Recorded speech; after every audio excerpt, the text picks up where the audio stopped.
right, we're live on YouTube as well. It is time for some more Boot.dev. So, I am going to load a couple things up, and I'm going to share some things midstream and end stream, kind of just new schedule stuff. And then, yeah, I'll probably stream for maybe hour and a half today, something like that. But, yeah, I got a lot to do. This week it's going to be another busy week, and the next week should lighten up a little bit. We'll see. All right, let's run Twitch ads, and I have 3 minutes to make this work. Ready, set, and go. All right, 3 minutes to set up my stream. I should just do like an intro or something like that, you know?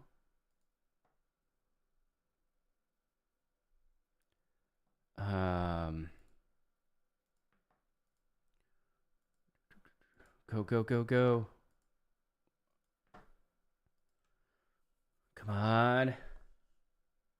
I got this. 3 minutes is nothing. Oh, I haven't advertised it in Discord yet either. Oof. Log in. Close VS Code. Screw VS Code. Open Discord. Open this tab. Go to boot.dev. Come on. I need a timer so I know if I'm beating it or not. Dude, I'm competitive with everything. All right. Okay.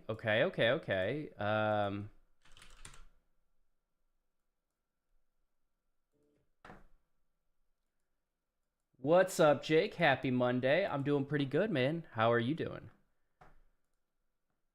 Today is a really good day. I'm having a really good day.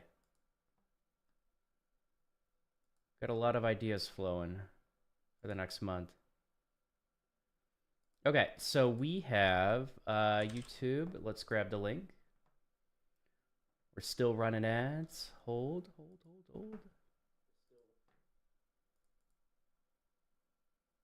There it is. Open Discord.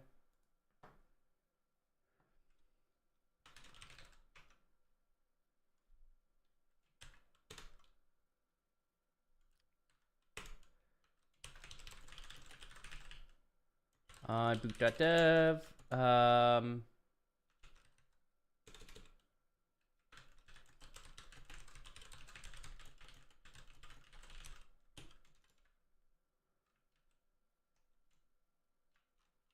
right. Twitch.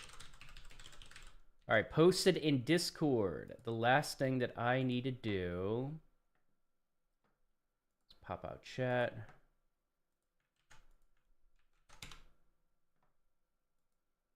Live chat. All right. I know I'm missing one thing. What am I missing? I don't know what I'm missing, but I know I'm missing something. What am I missing? I forgot to do something. You know, when you just have that. I don't know what it is. Oh, I remember. Port my audio over to OBS. Got it. All right, let's go sound. Looks good. All right. I am going to put the command line on the side of boot.dev. Looks good. Let's go. All right. Share the screen.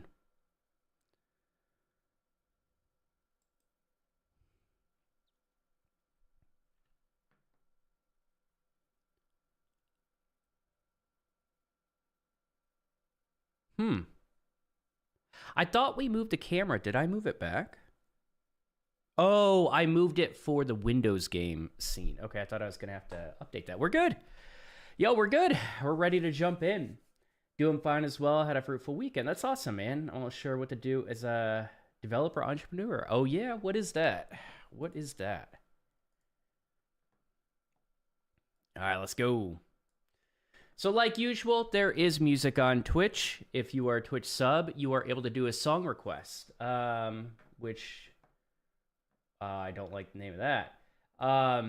But Jake just did. And I want to add a to-do item.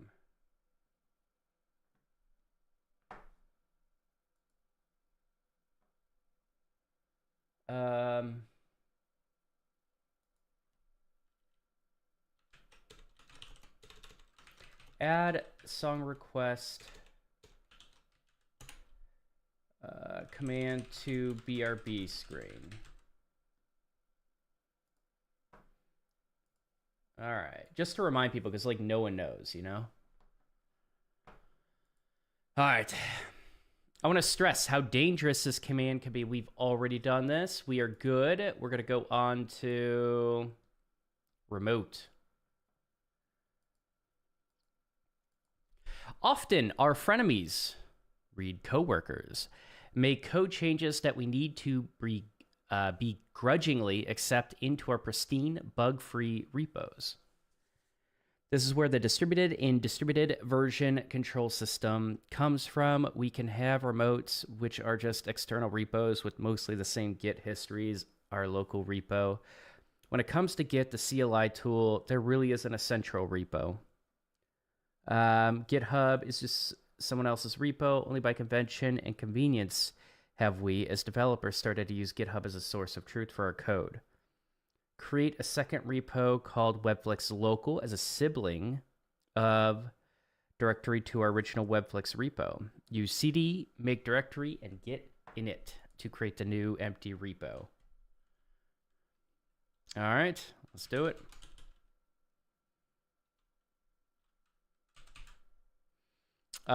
cd. All right, so make directory. We want to call it Webflix local and git init. Whoops. How do we get rid of that? How do we undo? I mean, we could just delete the file, right? Git remove. Oh, it's just the Git folder. Okay, that's all we're doing.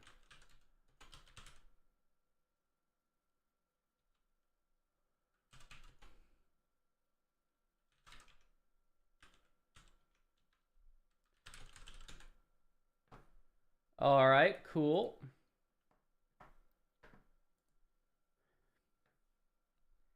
When you're done, your directory structure should look like this. Yep, run and submit the CLI test from inside the new one. Happy Monday. All right. Happy Monday to you as well, man. Happy Monday to you as well.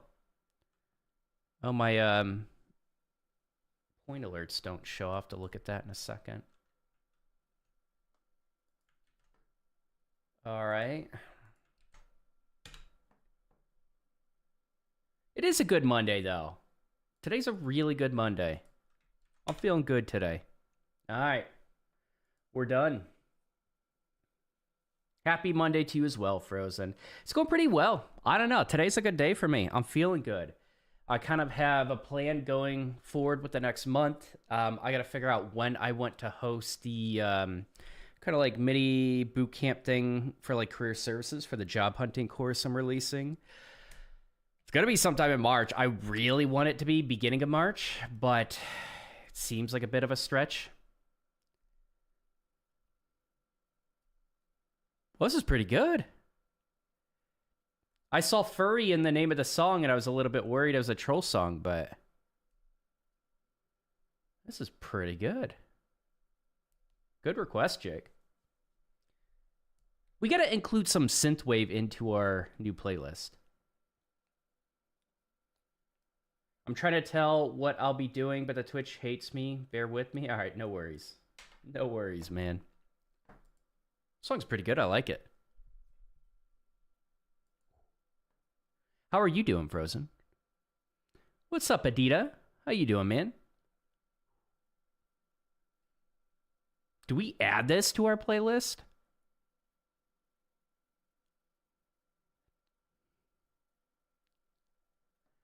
What's up, Devon? Boot.dev is a backend-focused program for self-taught developers. Probably the best I've found yet. Really good program. Highly recommend it. They are an affiliate partner of ours, so I'm going through the whole thing to like really get a feel for it and become a better backend dev. So this is going to be a long series.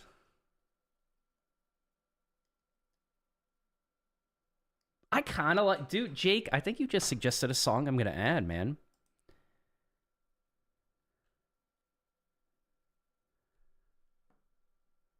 Let's do it. Hold on, go.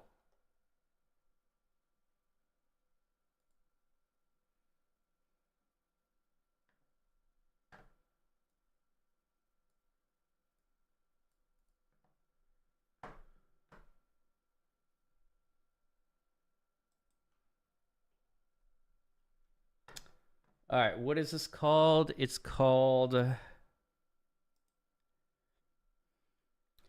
Furry Weekend Automatic Love. Featuring Singer. Okay, so this is a 40. How do I figure out? Can't figure out if this is like the. Doesn't show me the. Oh, there it is. 402. Okay, got the right song. Change. We'll go stream. Awesome. I'm really building up a good playlist.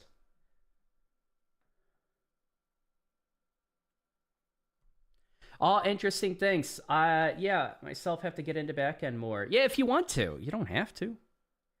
I highly suggest it if you want to become like a backend dev. Like, it just depends the reason. You know, if you're just trying to learn a little bit about backend, this is a pretty deep course to do that. There are like courses within this, like the Git stuff, the command line stuff that can be helpful, but you know, it's a deep course. It's like if you want to become a backend dev, this is the kind of course you want to take. I'm talking with my best friend about the partnership with him. We are thinking about AI consultancy business in the lawyer niche. He has master's in law, working in many firms during the study, so he knows a lot about law firm operations. He now works in tax team for PwC, so he is also knowledgeable about consulting in general. Now, we would do just that, but we have plans to build custom AI solutions like agents, AI apps. I'll be marketing and tech, and he will be doing the consulting part. Gotcha. Pretty extensive plan, Jake. You'll have to keep us updated with how it's going, man.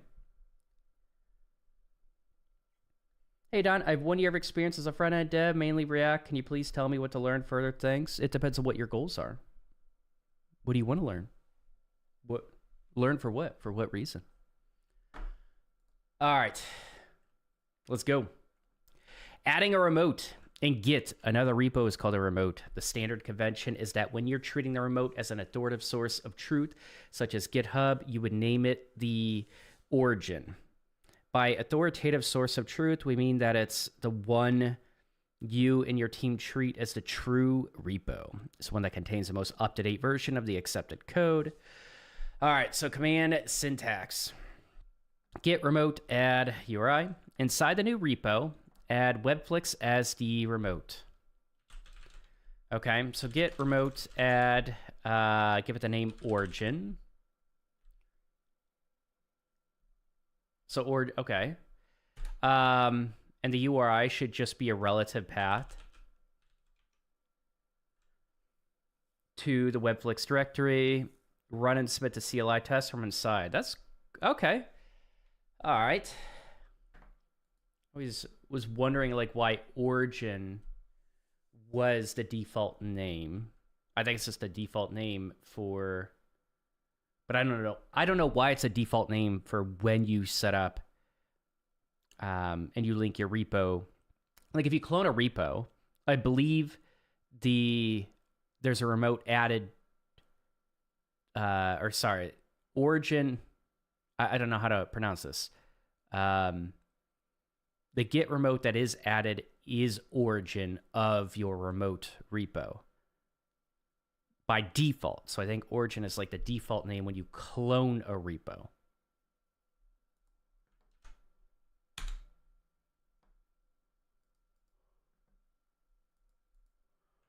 Oh. All right, we're good. Let's do a boot.dev upgrade. Let's upgrade. All right, I need to grab some quests, right? What is the quest thing? No, that's the treasure chest. We don't want to do that. Oh, we moved some of this. Or no. So let's do... How much XP did we just earn? I don't know if we're going to do a long stream today, so we're just going to do the 500.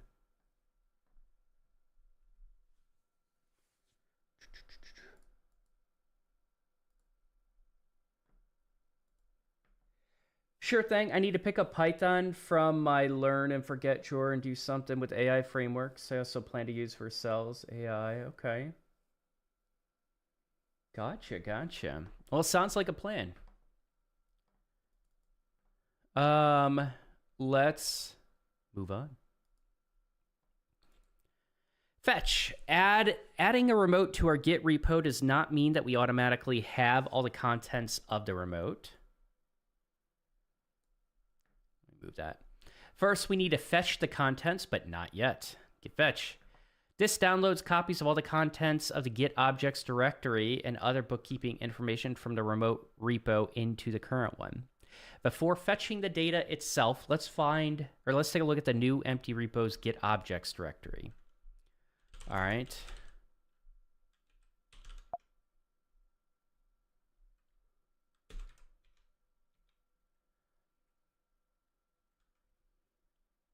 It should be eerily empty with only 3 entries because we haven't fetched anything yet. Doesn't look empty to me then. Still without fetching, run and submit the... Okay, so we're not fetching. Run and submit the CLI test from the root of the local. Oh, calm down, Dan.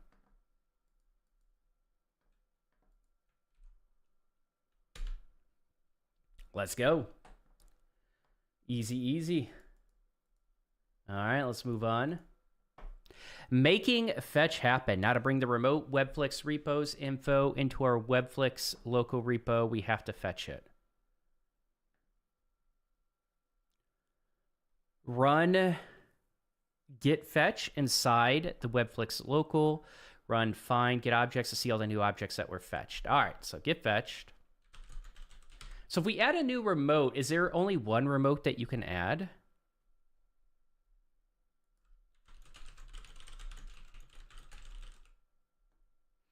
You can add as many... That's what I figured. Just use git remote. I'm wondering how this syncs up if you just do like a git fetch. Like, what does it fetch, you know? All right, so we fetched. We got the branches. Awesome. Okay. And then we do find git objects. That's huge. Let's go.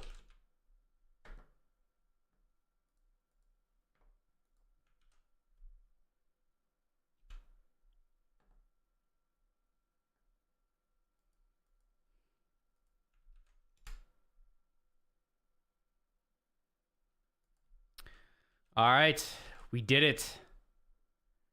On to the next. Not fetch. Just because we fetched all of the metadata from the remote Webflix repo doesn't mean we have all the files. Oh, okay. To demonstrate this, run git log inside the Webflix local repo. Does not have any commits yet. You should see that you don't have any commits. Run and submit the CLI tests. All right.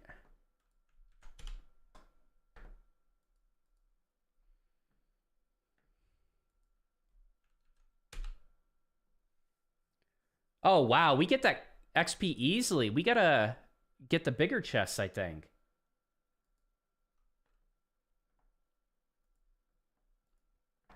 But I am glad you're excited about it, Jake. And that's pretty cool. Log remote. The git log command isn't only useful for your local repo. You can log the commits of a remote repo as well. Okay, I did not know that. Remote. It's like main, right? Do we do main?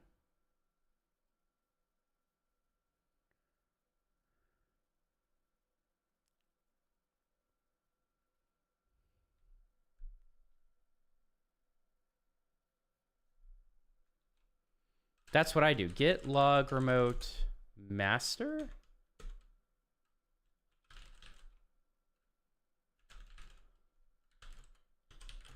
Oh, wait, it's not git log origin.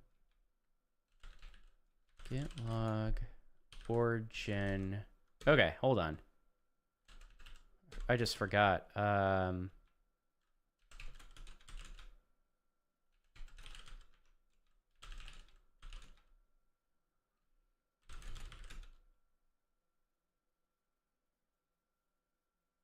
What?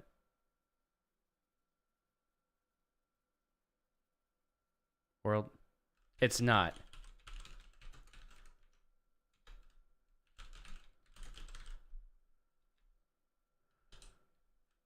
Okay. So we have main.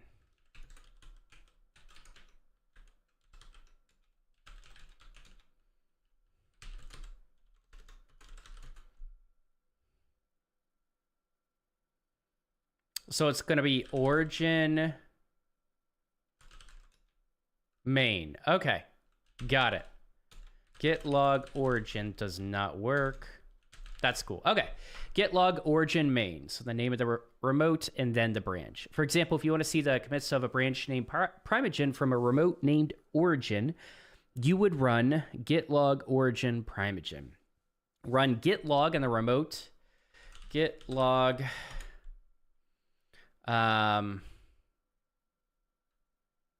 origin update Dune.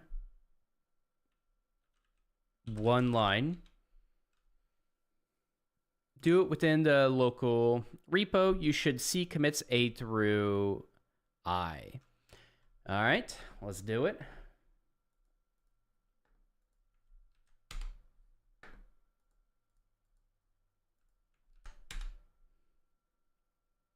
Let's go. Easy. All right, so we could set a local as remote. Very cool. Never would have thought of doing that. But it's just teaching us how Git works a bit more.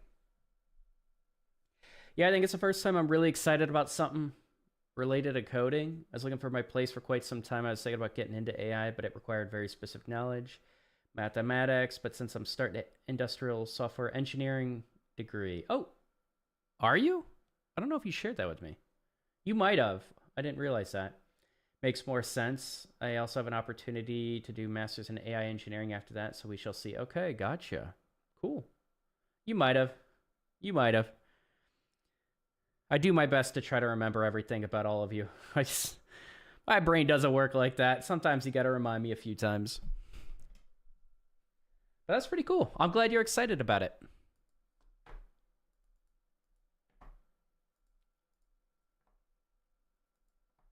All right.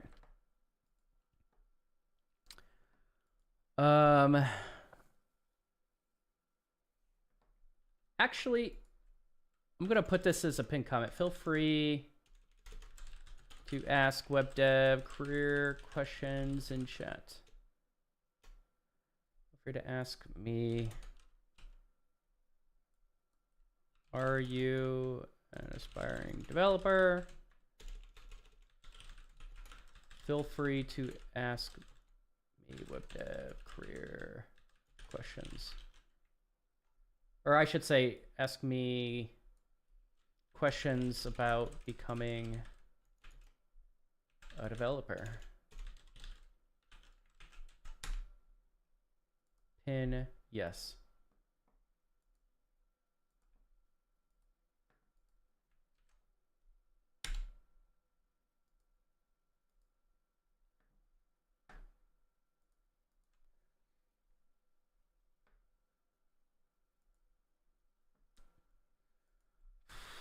Got updates popping up on the other screen. Are we good? Can we move on? Yes. All right, let's go. Merge. Just as we merge branches with a single local repo, we can also merge branches between local and remote repos. Git merge remote branch.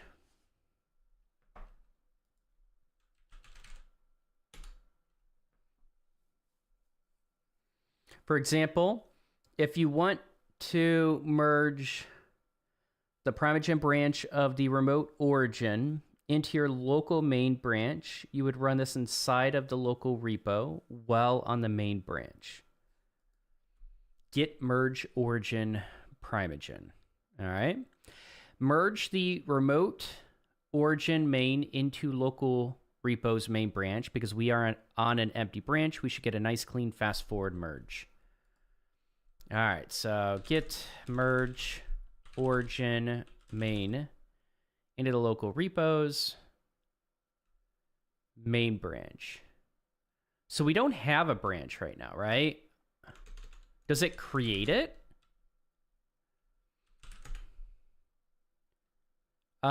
Git merge origin main. So, okay, so it put us on that branch. If we're not on that branch. Okay. Make sure it worked with git log. I mean, it worked. Yeah. You should see all the commits on your local branch as you do on the remote origin main branch. Run and submit the tests. Let's do it. Song's pretty good. I like it.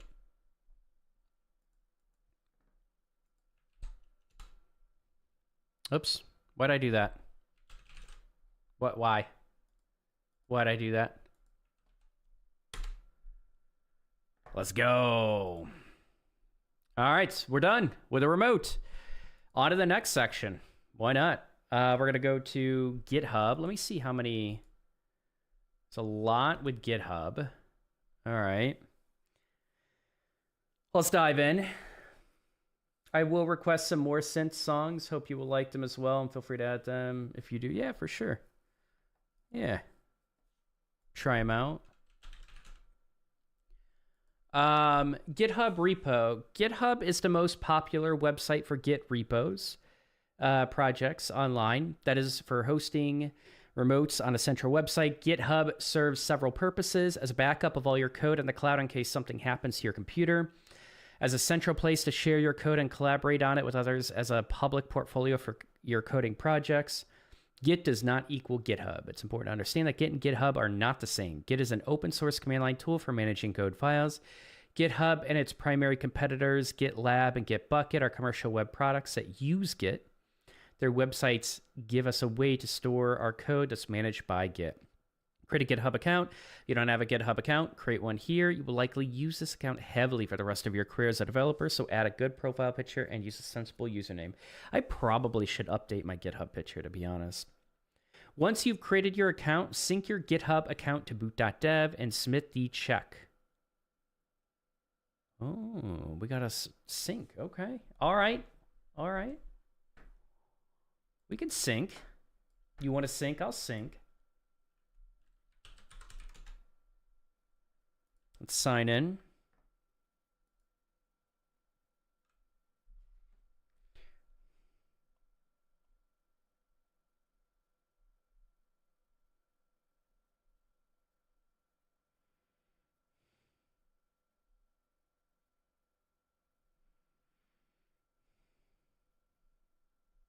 Authy.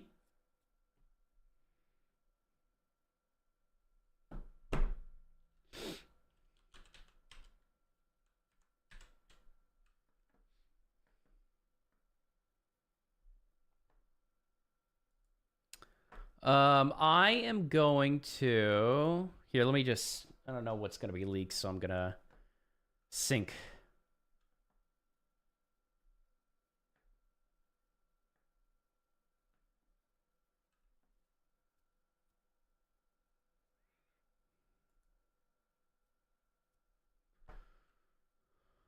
Verify your GitHub identity. Okay. Act on your behalf. That's pretty big. Ooh. Act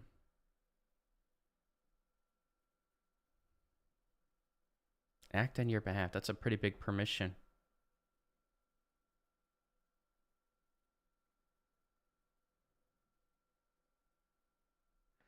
I mean, I'll do it. I trust Lane, but that's a pretty big permission.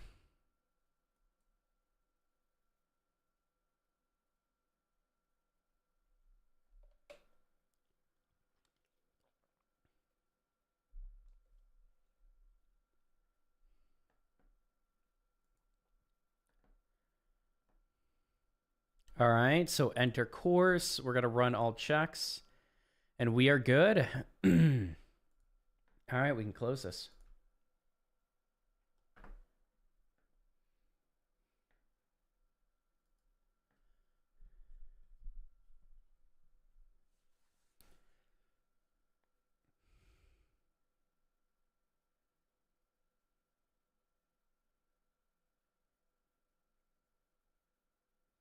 Song's pretty good.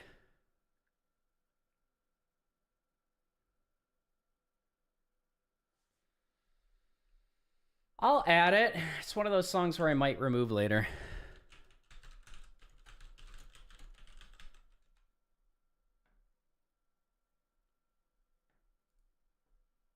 It's pretty good, though.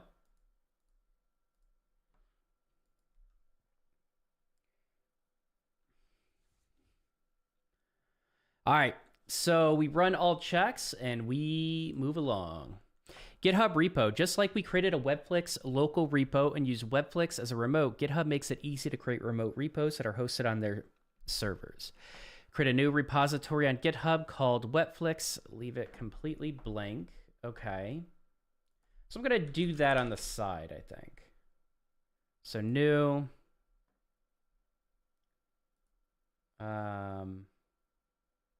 Choose an owner. Okay.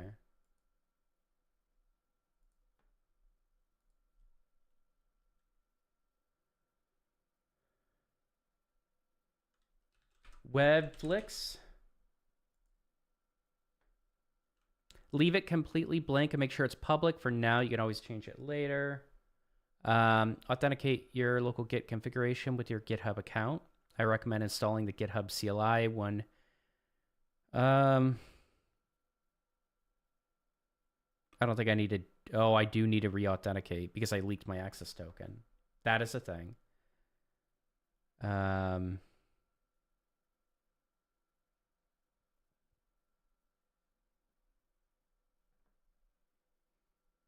me see if I have this set up. So we'll create the repo.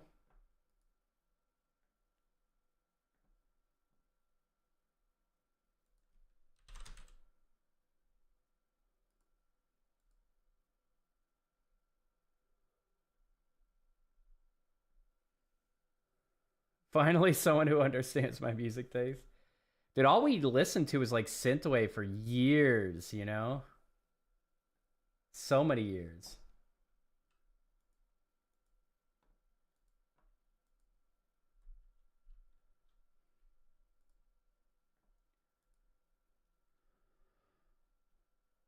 All right, one sec.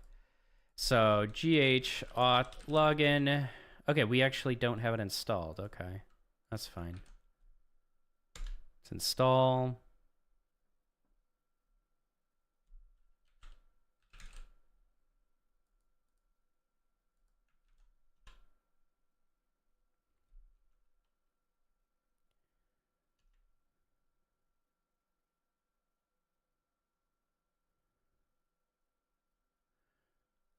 SSH or HTTPS? What do I usually use?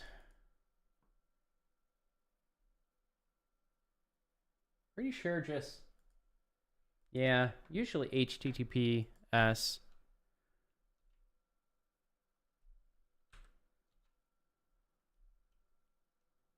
Log in with web browser.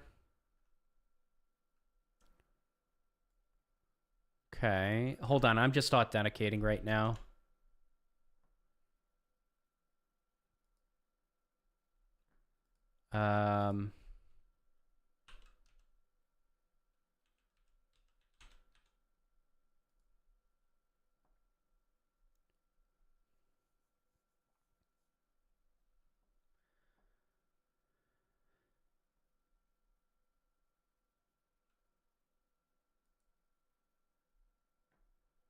All right, we are connected.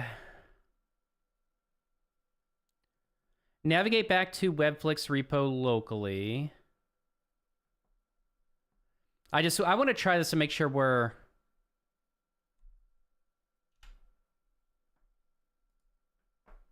Hold on.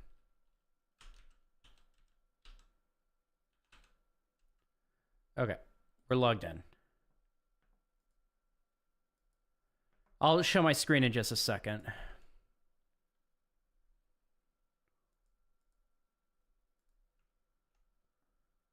Navigate back to Webflix repo locally. It's going to be our local repo. You can forget about or delete local if you want. Okay. All right, so remove RF Webflix local. Okay.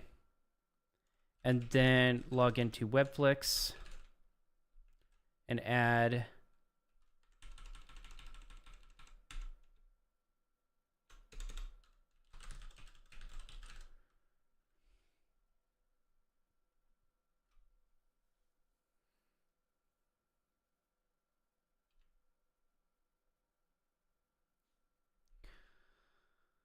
be sure. Okay, so run git ls remote.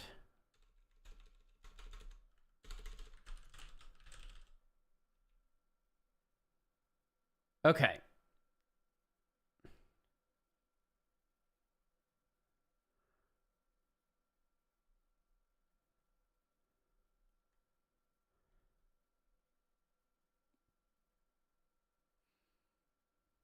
Okay, I think we're good. Let me just test it, and then I think I can show my screen again.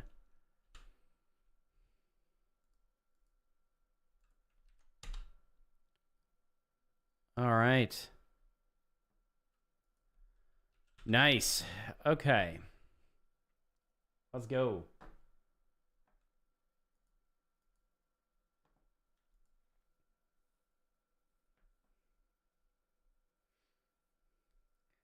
What's up, Paul? How you doing, man?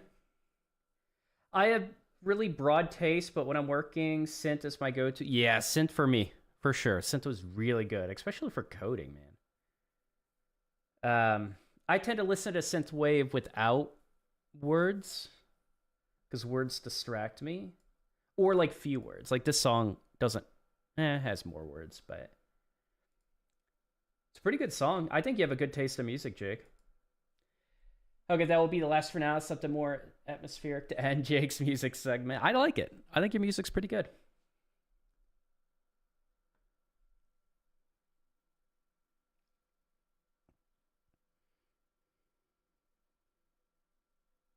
I haven't really decided if I want to add this one or not.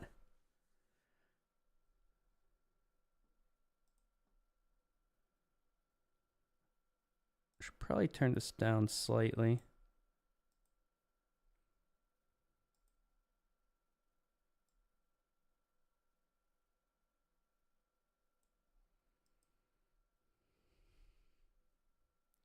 Might be too low. We'll see. I gotta wait for it to get loud again.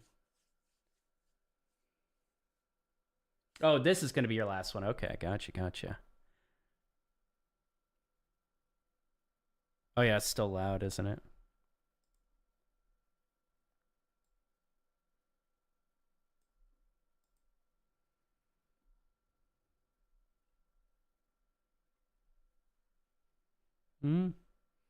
I don't know. I think that's pretty good. That's a good volume.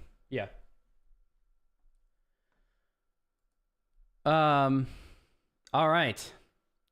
So the git push the git push command sends local changes to any remote, in our case GitHub. For example, to push our local main branches commits to the remote origins main branch, we would run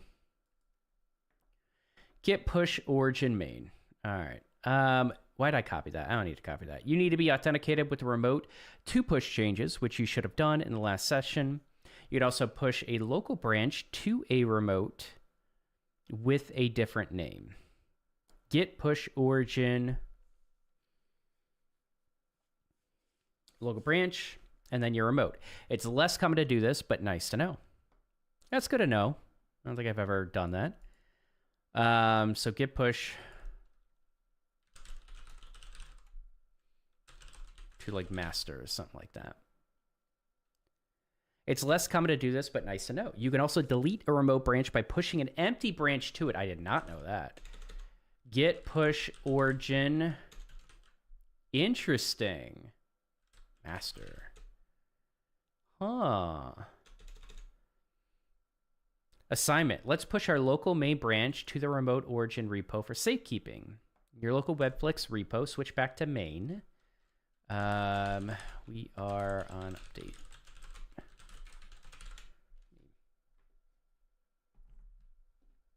Get my wrist pads. Its most recent commit should be G. Yep. Run git push origin main. Navigate to your GitHub repo in the browser. Make sure all the files and commits from your local main branch are still there. Cool.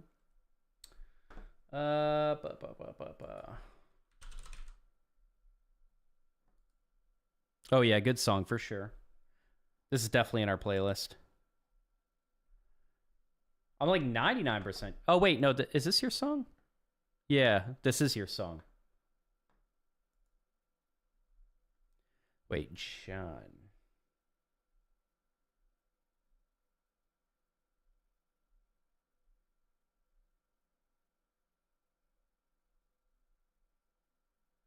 Hold on, I gotta check. Is this in our playlist? Yeah, Big Sky. Yep, yeah, we got it. It's a good one for sure. Because this, yeah, I'm like, this has to be added if it's not added.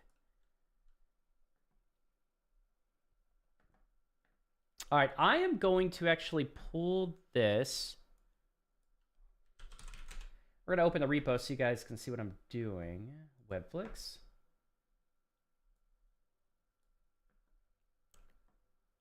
There you go. There it is. Right there.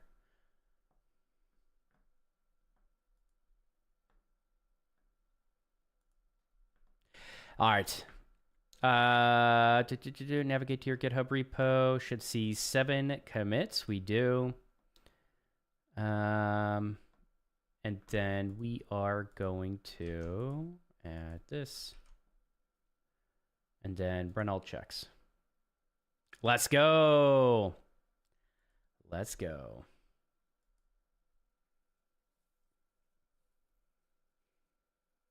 Oh, it's not? This isn't? Oh, this is the YouTube version. Ah, actually, I think they chose the wrong one. I had, oh, okay. So sometimes this playlist doesn't choose the right ones. Ah, okay, okay. Lo-Fi Girl channel has a synthwave for study work. Isn't that lo-fi? I don't like lo-fi though. It's too calming. I like a little bit more, I don't know. I don't like lo-fi. Too calming. If I want to pass out, sure. I want to fall asleep.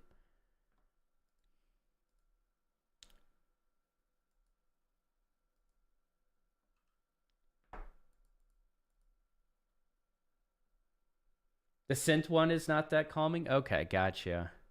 Dude, I got giant playlists of synthwave. I think I'm good with synthwave.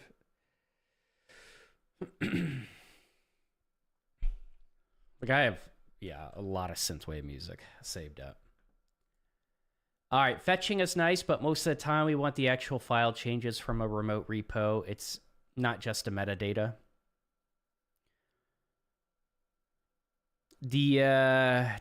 syntax means that the bracketed remote and branch are optional. Okay. Oh, the bracket syntax.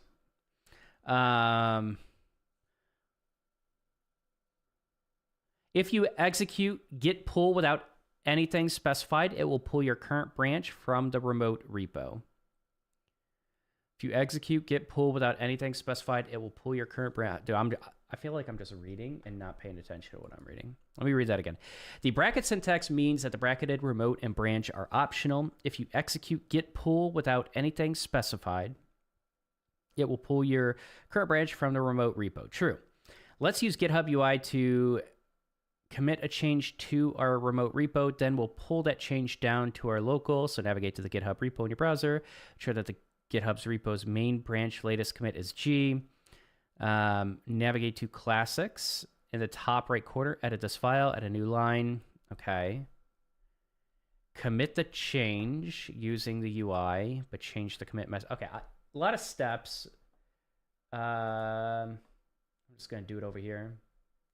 All right, so we are on, yep, latest commit G. And then we want to update classics.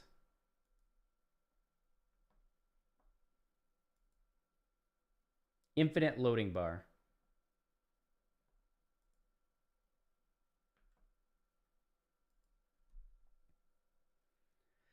I launched a SaaS 2 days ago. I've gotten hundreds of signups. I have to upgrade my email hosting plan from the free tier. I think there are different. So I think they're bots still. How do I stop? CAPTCHA could work. There are different strategies. If you're getting botting traffic, you could even use something like what am I thinking of? Like hold on. For signups specifically, I don't know. Like Cloudflare can scrap a lot of like botting traffic, but like if you actually have people signing up that you don't think are legitimate, they might be bots. They might, I don't know. They very well could be bots. They probably are. Cloudflare can filter out some of them, and then like AI filters in terms of like the are you human checks would probably be your most common thing.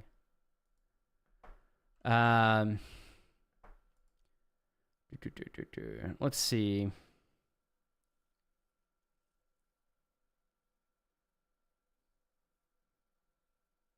Where was I? Okay, so we got edit file, classics CSV. Wait, what am I? Edit this file.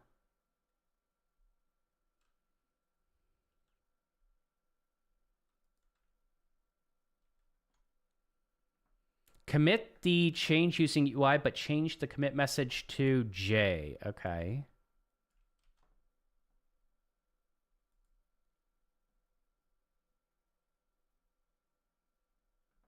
Commit changes. No need for an extended description. On the command line, make sure you're on the main branch. Okay, so we are going to commit.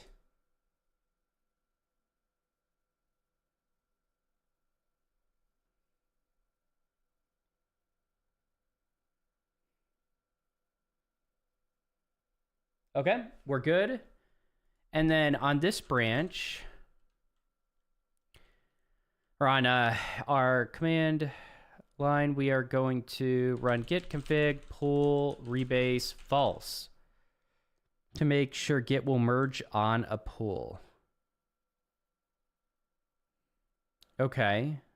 I mean, is this a common thing to set up?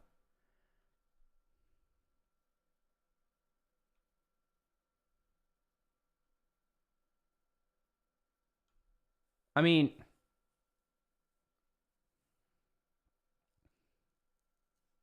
all right. Git config pull rebase false. Merge the changes from update Dune. Branch back into main.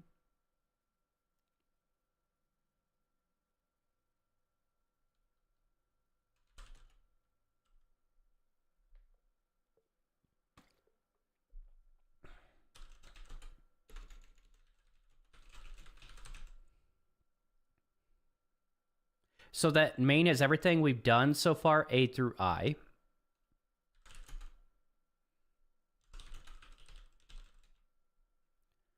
A through I, okay. Git pull origin. I wonder what people do, like new developers do if they're kind of stuck, because you can get into some wacky areas with Git. I wonder how many students are going through this course and they're kind of getting stuck a bit because they typed in the wrong command. Git pull origin main. All right. You should see that it starts a merge commit. Rename the merge commit message to start with K. Uh-oh.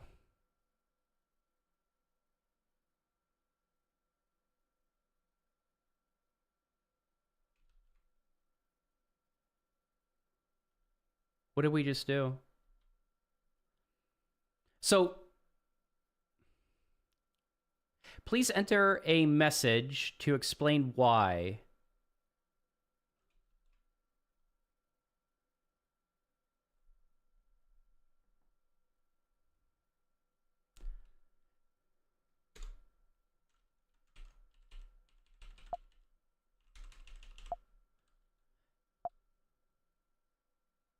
Wait.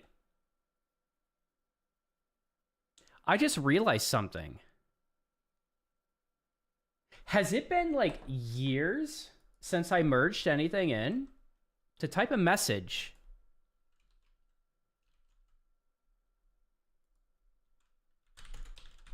Or am I just having like a brain fart?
Feel free to let me know. I am trying to figure out how to like add the message.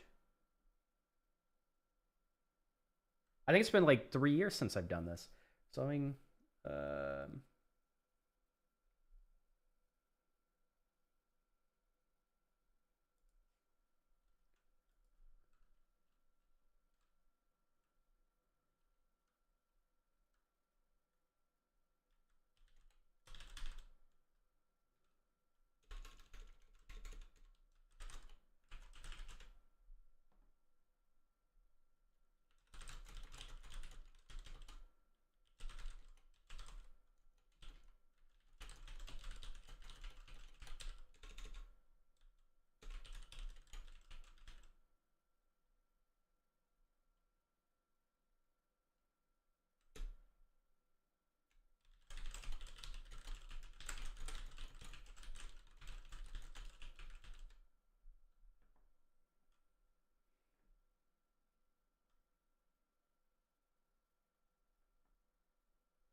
edit. Is this the message? Am I just dumb?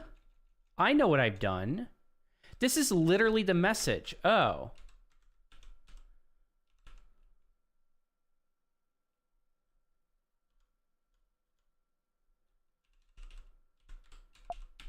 So I can't edit this. How do I edit? So WQ is usually, like if I do this, this saves the default message that's added. This is the message. How do I edit this?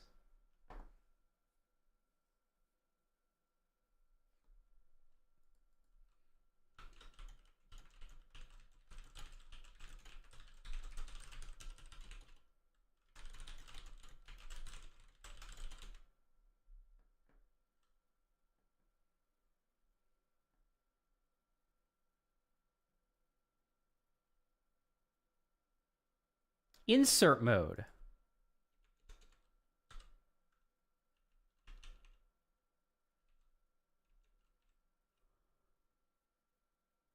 So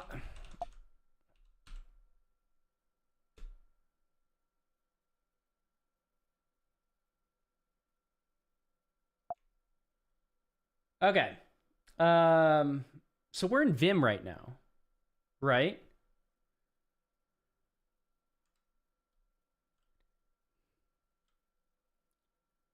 Rename the merge commit message with K for Karen. And I believe that should be it. It is Vim. Okay. Let me catch up a bit.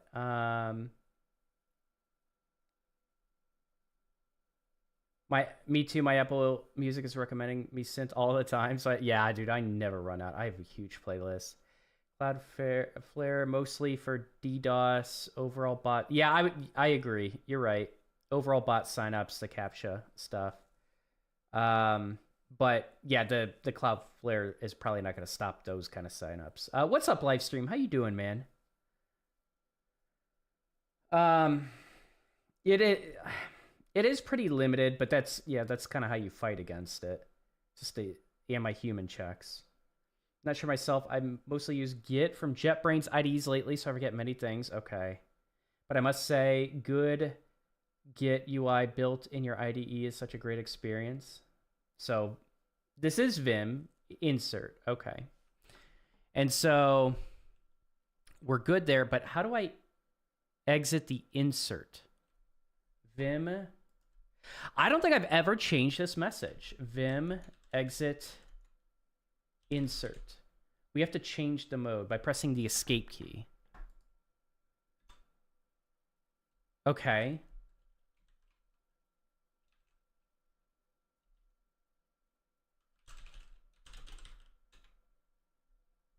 There it is. I've never done that before. That's what threw me off. So we're in Vim. We have to enter insert mode, change the commit message, and then write it. That's cool. We learned something new. Hell yeah. I love learning new things. Dude, we are a Vim Pro already. Oh, would you look at that? Would you look at that? Hell yeah.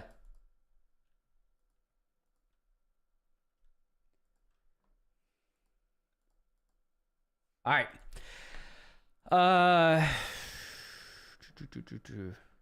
You know what? I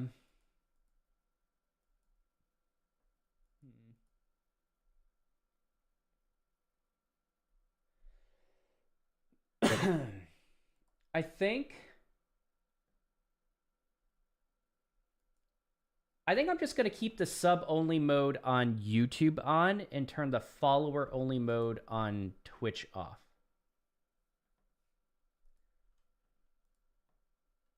YouTube, I get more trolls. All right, we're good. You should have commits A through K locally. Delete the update Doom branch.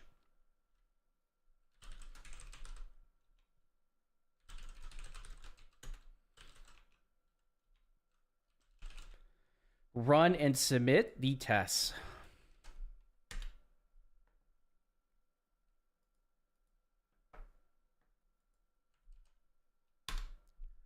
Let's go. Easy. All right. That's cool. We learned something new. Hell yeah. All right. I'm going to keep going, but I'm going to take a small break because we have pre-rolls coming. Maybe we could do one more because our pre-rolls aren't here just yet. All right, so on GitHub, a pull request is a way to propose changes, typically to the rest of your team or to the maintainer of a project you're contributing to. Pull requests allow team members to see what changes are being proposed and to discuss them before they are merged into the main code base. Switch to a new branch called Add Classics off of main. Add another line. Push the new branch to GitHub. Okay, so we're doing this locally. Okay, so we have git check how nope git switch C for create, right? And then we're gonna do add classics. Add another line to classics. So echo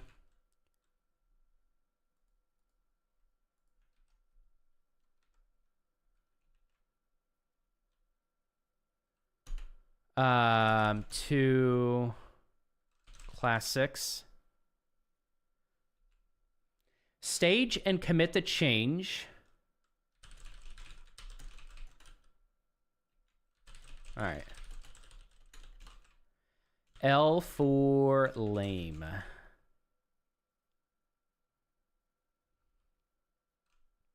Push the new branch.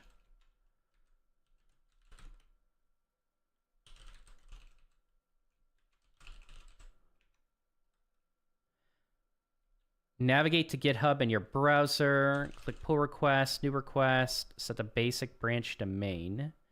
Compare the branch to add classics as we plan to merge. Create the pull request, but don't merge yet. Okay. Automatically.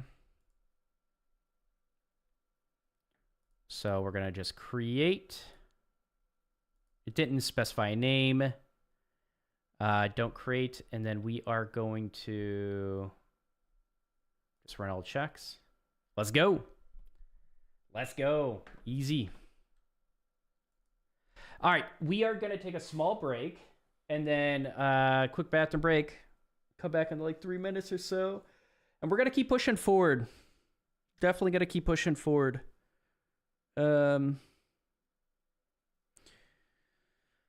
I got to find time this week to think about, like, I got to record 2 new videos. They're the last sponsorship videos for Scrimba that we're recording. I'm probably going to create like another front end advice video and just to, you know, try to get some more conversions. But I do have some videos lined up that I've kind of been saving. I'll use a couple, maybe like at least one of them for next week. And then I'm going to release a video on Wednesday of this week, and then 2 videos on Tuesday and Thursday of next week. Yeah, we'll do that. I need to start a YouTube channel as well, I think. If you want, if you have stuff to talk about, you should. All right, guys, I will be right back. Let's run some ads. Get it out of the way. Get rid of pre-rolls.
Yo, we are back.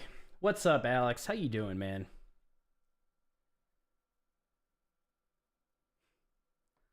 That's a pretty cool emote. Not even talking about the Don Hay either. What are they called? Little Mario plant dances. What are they called? Mario plant name. Piranha plants? Is that what they're called? Piranha plants? Hold on, we gotta figure this out. PD piranha? Piranha plants. Okay. I mean, it will be good for me. It will make me more accountable with the learning, may help me build personal brand and promote my business. It can. And keep in mind, you could do that through blog content. You could do that through YouTube, a podcast. You could do it through LinkedIn. Your platform might have like lawyers or attorneys that look at like subreddits. It just really depends on where your customer base is. As a photographer, filmmaker, so I can make high quality production. Oh, okay. That's pretty cool. That'll come in handy for video. Remember watching Peter Kinnan and wanted to be like him? Okay. I mean, yeah, YouTube might be right up your alley. Too bad I burned out because of perfectionism. Gotcha. Well, don't burn out again then. So, it sounds like that could be a chance, All right, let's go.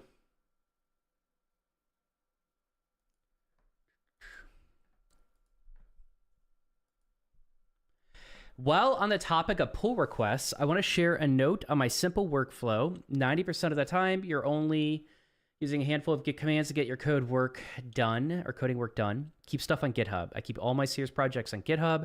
That way, if my computer explodes, I have a backup. And if I'm ever on another computer, I could just clone the repo and get back to work. Rebase versus merge. I've configured Git to rebase by default on pull rather than merge. Okay. So I keep a linear history. If you want to do the same, you can add this to your global Git config. I've configured Git to rebase by default on pull. I mean, by default on pull rather than merge. So I should keep a linear history. I actually like that. If you want to do, yep, I like that. Git, I'm going to start using rebase more often, I think.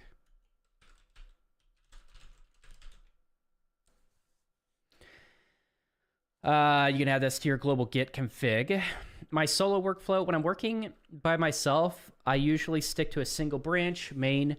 I mostly use Git on solo projects to keep a backup remotely and to keep a history of my changes. I only rarely use separate branches.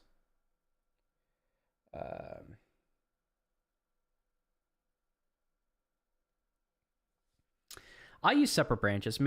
So make changes to files, git add, git commit, git push origin main. It really is that simple for most solo work. Git log, git reset, and some others are, of course, useful from time to time, but the above is a core from what I do day to day. My team workflow. When you're working at a team, Git gets a bit more involved, and we'll cover more on this in part 2 of this course. Here's what I do. Update my local main branch with git pull origin main. Check out a new branch, git switch, see, make changes, push, open a pull request at GitHub to merge my changes in a main. Ask a team member to review my pull request. Once approved, click the merge button on GitHub to merge my changes in a main, delete my feature branch, and repeat with a new branch for the next set. Yep. That all sounds good. Okay, so you use, I use feature branches, honestly, for solo. When working solo, do I use many different branches in a pull request workflow? No.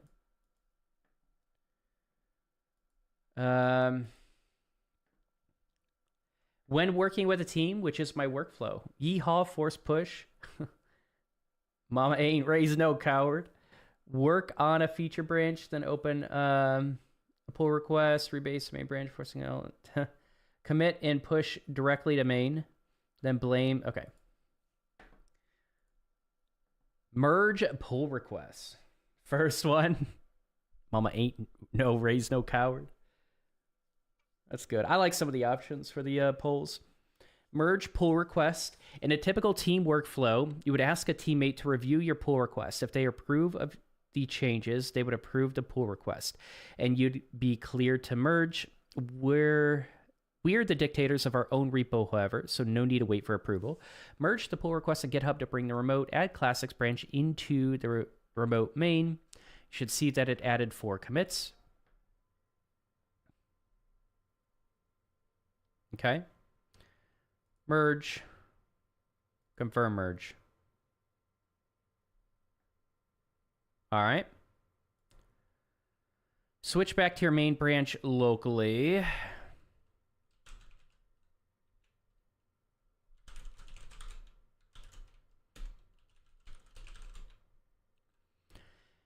Git pull origin main to bring the changes. Or let me just do git log one line. So git pull origin main.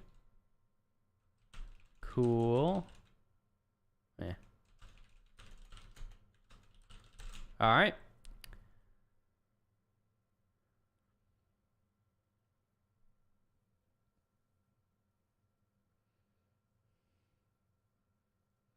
Delete the local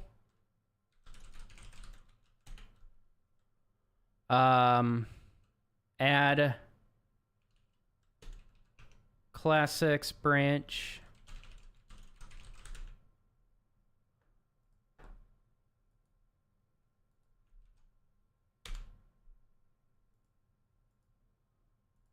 So I think what we're going to do today, I'm going to go a bit longer.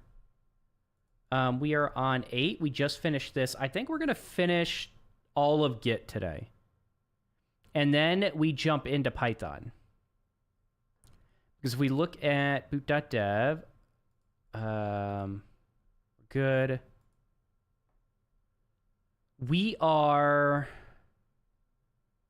diving into build a book bot. And I think we do that on Monday. Oh, these are smaller courses. Oh, I was afraid they're going to be pretty damn large courses. Okay, nice. So what we are going to do is once we build a maze solver, I think what we're going to do is then we're going to learn Django, and we're going to build an app I have in mind for Django. And that app might take, I don't know, maybe it takes a month, because we're going to do it on stream.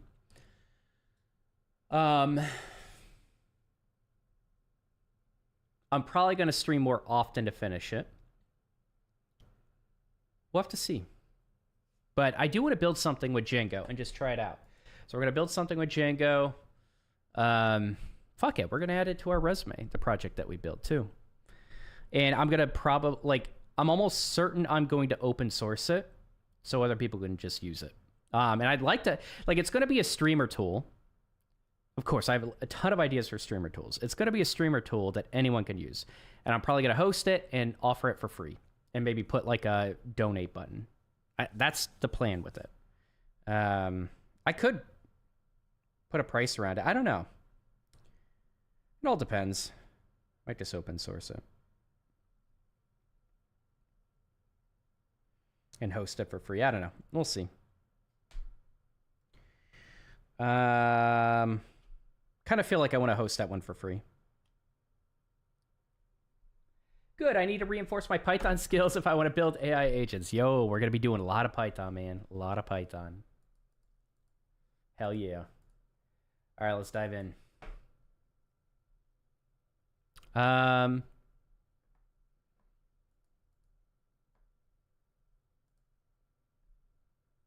Gitignore. Boom.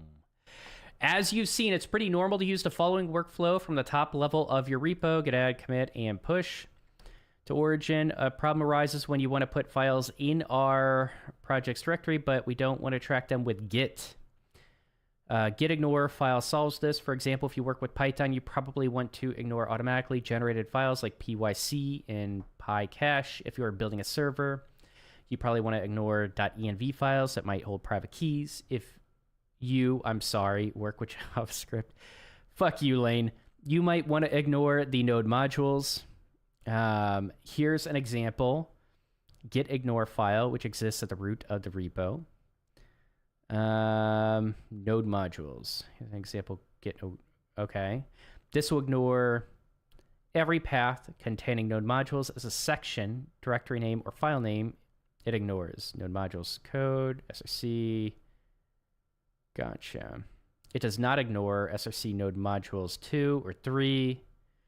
Create a secure passwords. Node modules meme makes me chuckle every time. Yep. Node modules is pretty fucking ridiculous. All right. So, create touch secure passwords.txt.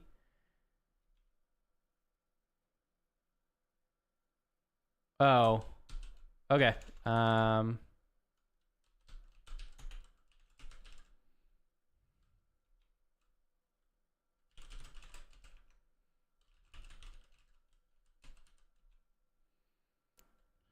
Yeah. And create the secure directory if it doesn't exist. Paste the following into the file. So nano secure passwords.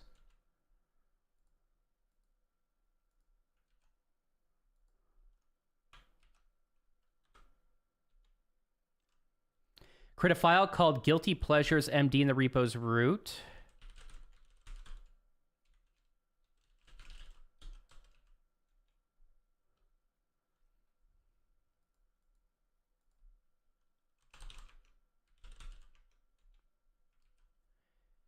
This is the kind of music, like this kind of song I really love coding to.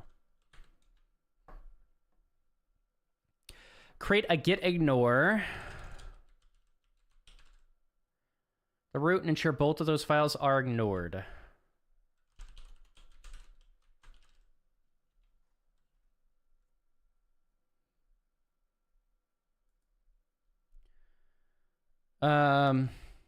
Should we ignore the entire secure directory? Okay, that's what I was wondering. All right, so we're going to do passwords.txt and guilty pleasure. That'd be cool if it auto-completed, but it doesn't.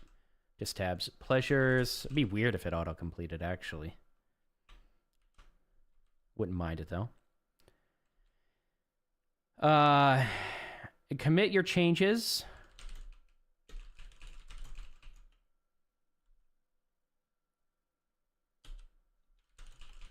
Okay. M for mothers, because they're awesome.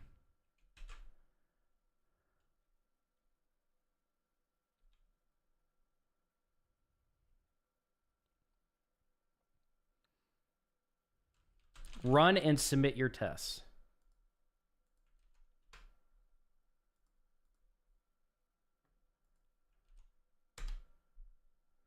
Let's go. I really believe that Ryan Dell is making with Dino and JSR will reduce the bloat. Okay, Bun is great as well, but it still depends on Node and NPM too much. I haven't checked out Bunner, Dino in like months.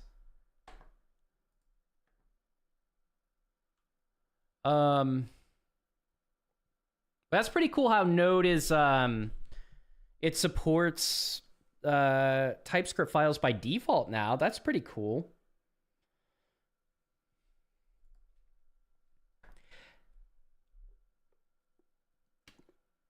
Your Gitignore file does not necessarily need to be at the root of your project. It's fairly common to have multiple Gitignore files in different directories throughout a project. Nested Gitignore file only applies to the directory it's in and its subdirectories, so you have the following setup. Here's the contents of src. Yep, it's the contents of Gitignore of the root. Okay, which is ignored.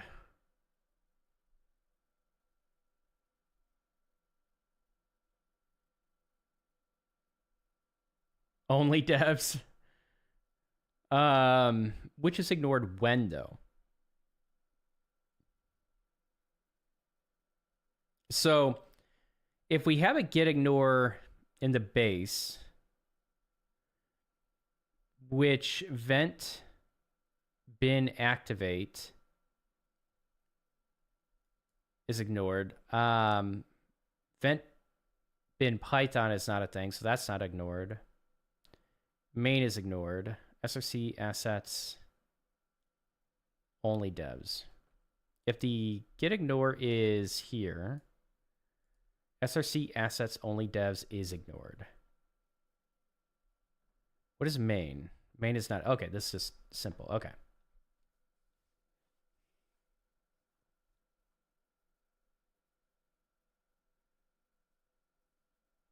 Sure, but only because Bun and Dino did it first and they had to respond. I'm not a node hater, but when its creator said he regrets what happened to it and created Dino as a replacement, it says something. Yeah.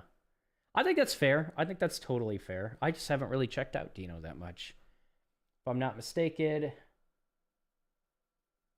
Dal even apologized for creating Node. I don't know who Dal is. All right. Which is not ignored? I mean, Tess. There's no... Okay. Tess is not ignored, right? That's ignored. Vent bin activated. Tess. Patterns. It would be rough if Gitignore files only accepted exact file path section names. Luckily, they don't. Let's go over some of the most common patterns. Wildcards. The asterisk character matches any number of characters except for a slash. Okay. For example, to ignore all the .text files, you could use the following pattern, *.text. Rooted patterns. Patterns starting with a / are anchored to the directory containing the Gitignore file. Okay. For example, this would ignore a main py in the root directory, but not in any subdirectories. Gotcha. Okay.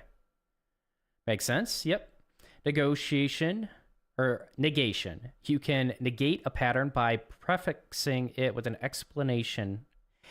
I can't talk today. Exclamation mark. For example, to ignore all .txt files except for important.txt, you could use the following pattern. So all txt files except for important.txt. Okay. You can add comments to your Gitignore file by starting a line with hashtag. Cool. Order matters. The order of patterns in a Gitignore file determines their effect, and patterns can override each other. So temp, and then we unlock here. Everything in temp directory would be ignored except for instructions MD. If the order were reversed, instructions MD would be ignored. Okay. Use the Gitignore file to answer the question. Okay. Source content MD.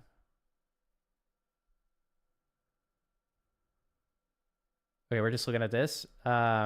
Source content MD is ignored.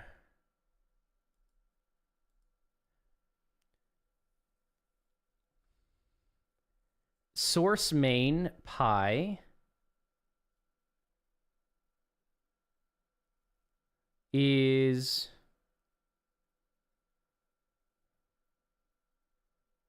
ignored. SRC main py. I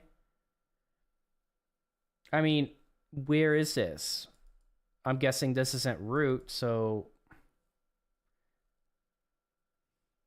I mean, like, if you're in root, SRC main py would be ignored. If you're not in root, and then you have SRC and main py, it would not be ignored.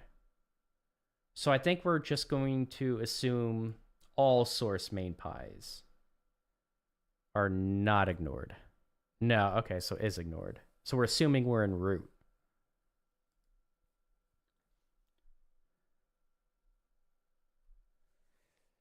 Brian Dow is the creator of Node, and then he created Dino to make... Oh, gotcha. I don't pay. I just don't care. I'll be honest. I don't care about any of these names. Just like give me the technologies. I don't really care who created it. Maybe I should. I don't know. Some programmers care about that. I'm just like, my question is, give me a good reason. Why should I care about it? Why should I care about who created Node? Like, what's a good reason? That's a legitimate question. I'm kind of curious if anyone has any opinions on that. Yeah, so he's just a creator of Node. But like, seriously, what's a good reason to care what his name is? We've talked about how to ignore files, but the deeper question is, what should you ignore? Here are some rules of thumb for coding projects. Ignore things that can be generated. Compile code, minified files, ignore dependencies, node modules, Vim packages, ignore things that are personal or specific to how you like to work, editor settings, ignore things that are sensitive or dangerous, environment files, password, API keys, etc. We've covered a lot of Git basics so far. There's certainly more you can learn, but now you have a solid foundation to work with as a developer. If you want more, there's a part 2 of Learn Git where we cover more advanced topics, and we'll get into that way later. I'm not doing that now.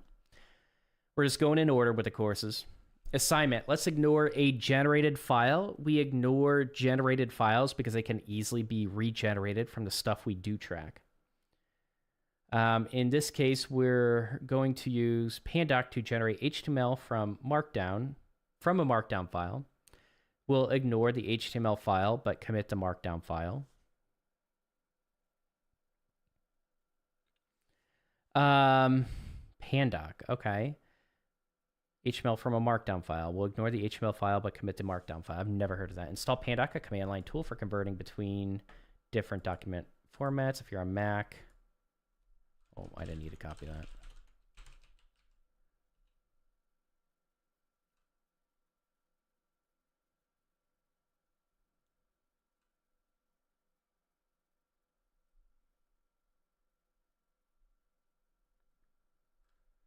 What's up, TRT? Maybe you can follow them on Twitter and check out their other OSS stuff. Why would I want to check that out?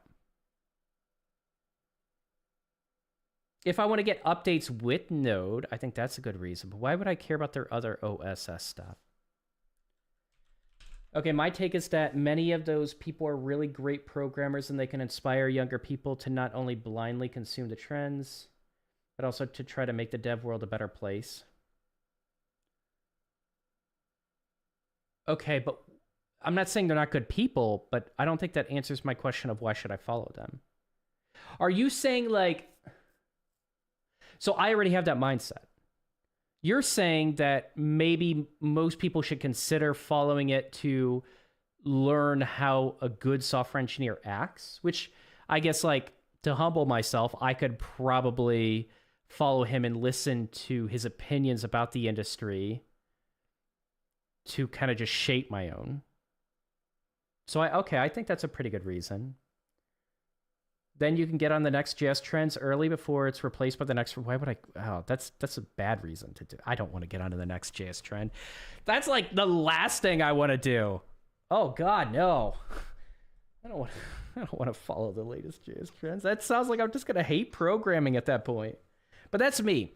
Like I can see some people would want to do that, and I think that's an argument for some people. I think that literally will make me quit from software engineering.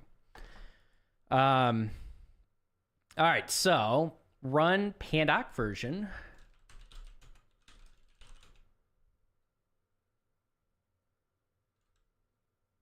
Okay. Cool. To ensure it's installed, see the installation guide if you're having trouble. Tech Jonas, thanks for the follow, man. Welcome. Create a new file at root of the repo called avert.md. We're at root, right? Yeah. Nano. Create a new file at the root called avert.md. Oh, Nano will create the file and you get to change it. I forgot that. We don't have to use touch. For me, those people are very inspiring. They show that it is possible to get to be good at what you do and share that with the world. Okay.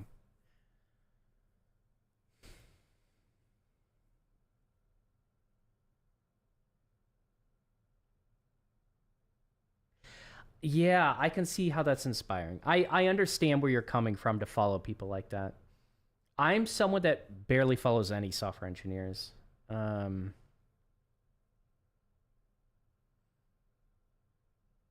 I think like who I follow is essentially outside of software engineering. I follow people for psychology. I follow people for kind of like business and entrepreneurship, and I follow people for habits and motivation. And I think I do follow a lot of people like that, just not in the software engineering industry.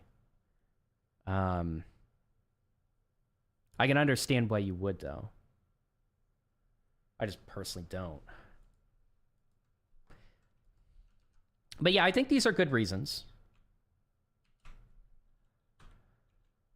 I like who would I even care to follow in the software engineering industry? I follow DHH on Twitter, I think. Um I don't really care though. I don't care about software engineering updates. I don't know. I'm like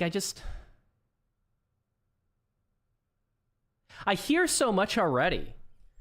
I get it shoved onto my LinkedIn feed. I almost feel like I get too many updates.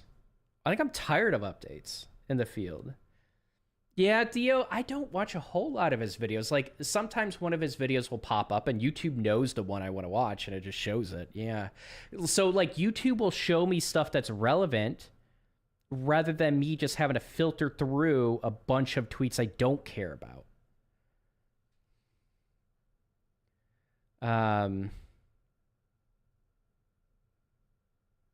I want curated stuff. I think I need to build a better pipeline of curated updates and information in the industry for myself. And can I be honest with you? I'm thinking about like just dropping my Twitter. The only reason I'm on Twitter, like I have like no followers. I have like 200. The only reason I'm on Twitter is because I was trying to grow, and I'm not growing.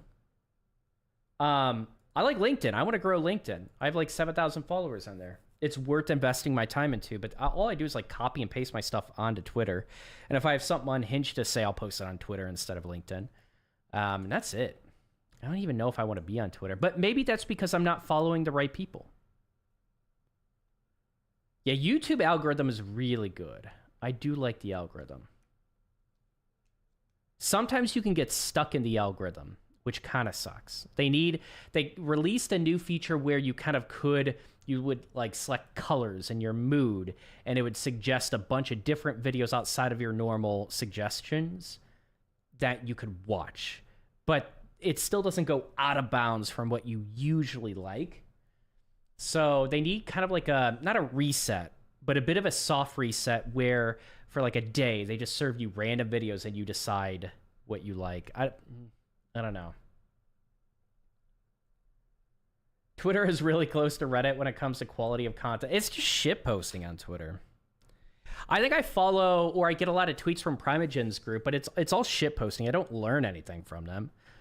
Once in a while I'll laugh, and I'm like, this is kind of just garbage content, to be honest. Just like constant shit posting. I'm not really growing, and it gets old after a while. I like bashing the AI bros. I like those kind of tweets, and that's about it. I think, though, I need to do a better job at curating my feed on Twitter, and I can do that. People have suggested I do that. I just haven't. But the only reason I'm on Twitter, I don't need to consume on Twitter. I can consume a ton of other places, so I just don't see a reason to stay on it, man. I just don't.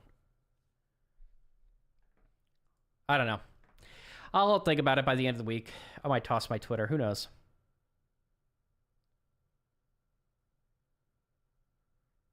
Use for daily updates. Yeah. You know what I would use Twitter for, and maybe I should? I kind of want to follow, like, the content creators that I like. Like, I watch a lot of their videos on YouTube. I might follow some of them. I just don't know if I care to follow people in the software engineering industry.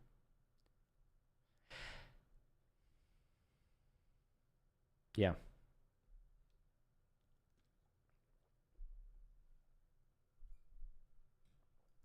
And I don't even think Twitter brings the best side out of me. I think I'm too unhinged on Twitter sometimes. And then I get involved in like petty drama with like Twitch streaming. And it's just like, why? I don't know. I don't know. I just like I just post shit with random topics that have nothing to do with software engineering. I'm just like, why am I on Twitter? Like, what? Do I feel better when I use Twitter? No, I never feel better after logging onto Twitter. I never feel better, ever. Again, maybe it just comes back to my feed, but I don't know. Have Theo, Prime, and some other creators, but not much. I curated it to the level I don't see too much shitposting. That's cool. What? Primogen shitposts constantly. What do you mean you don't see shitposting? Theo and Prime are like two big shitposters. There's no way you don't see shitposting with that feed. There's no way.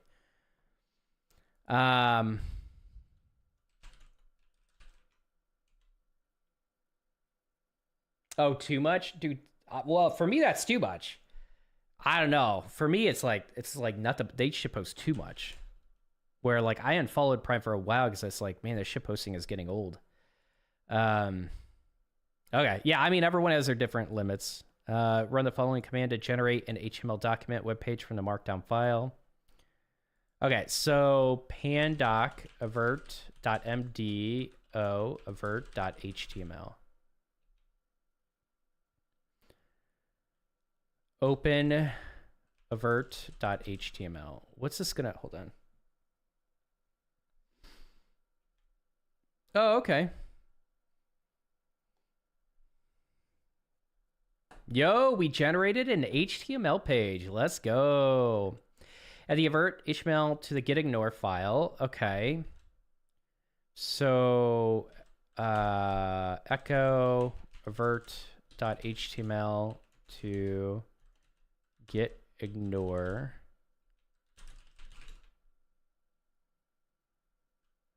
Git add. Okay, so git commit n for nanny.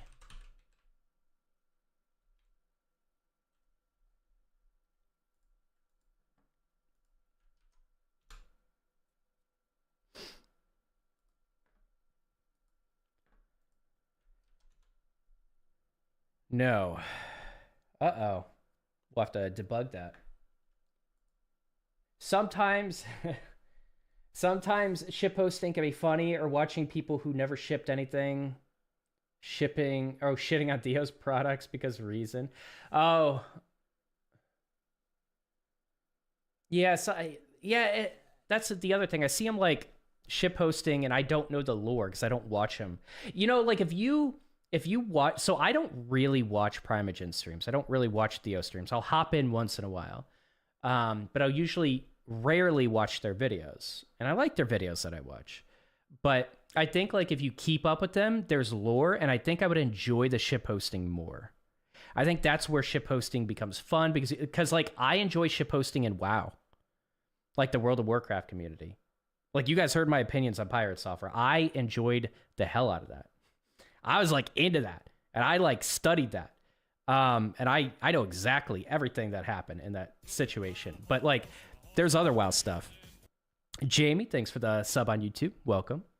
But like that's me with World of Warcraft.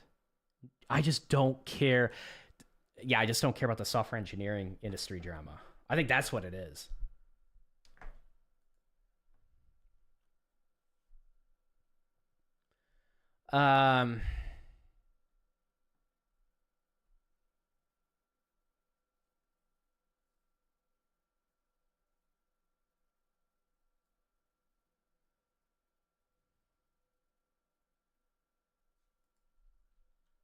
Avert HTML is not added. Nano or cat Gitignore. What?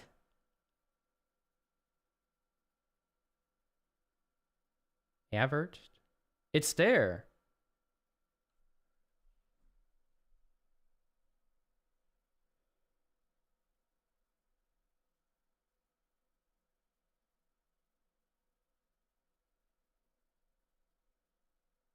So it doesn't contain MD. It's literally right there.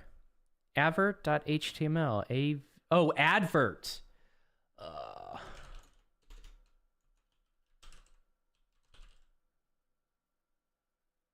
But it still ignored it, did it not?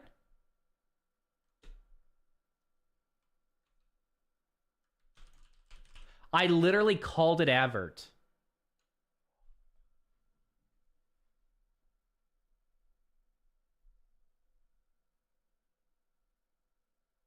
I misspelled it twice.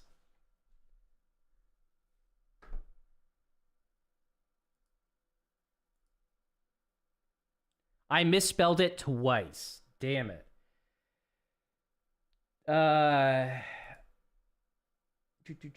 Theo's videos are cool, but I can't watch a stream. I can't watch someone restart their sentence 45 times to get the right take.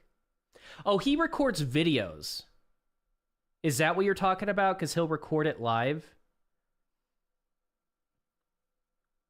Or does he just, like, redo his takes? Because I think probably because he's trying to create clippable moments. That's my guess. Yeah, that would feel weird doing that live.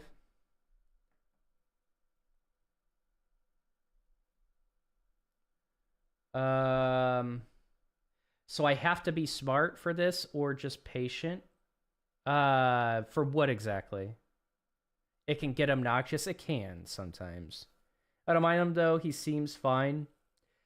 Yeah, I'm kind of curious what his streams are like. I don't really watch him for a long time. I used to watch Prime a lot, but his community can be toxic. It can. They shit on everything that is not Go. Yep. Zig. Yep. Whatever Prime is using at the moment. 100%. Yeah. As a common complaint of his community. His community is pretty damn unhinged. Prime is entertaining, and some of like his community can be entertaining. They can also be really fucking annoying. This is true. He'll record his upcoming. Yep, I know. Yeah, Kemp, I know what you're talking about.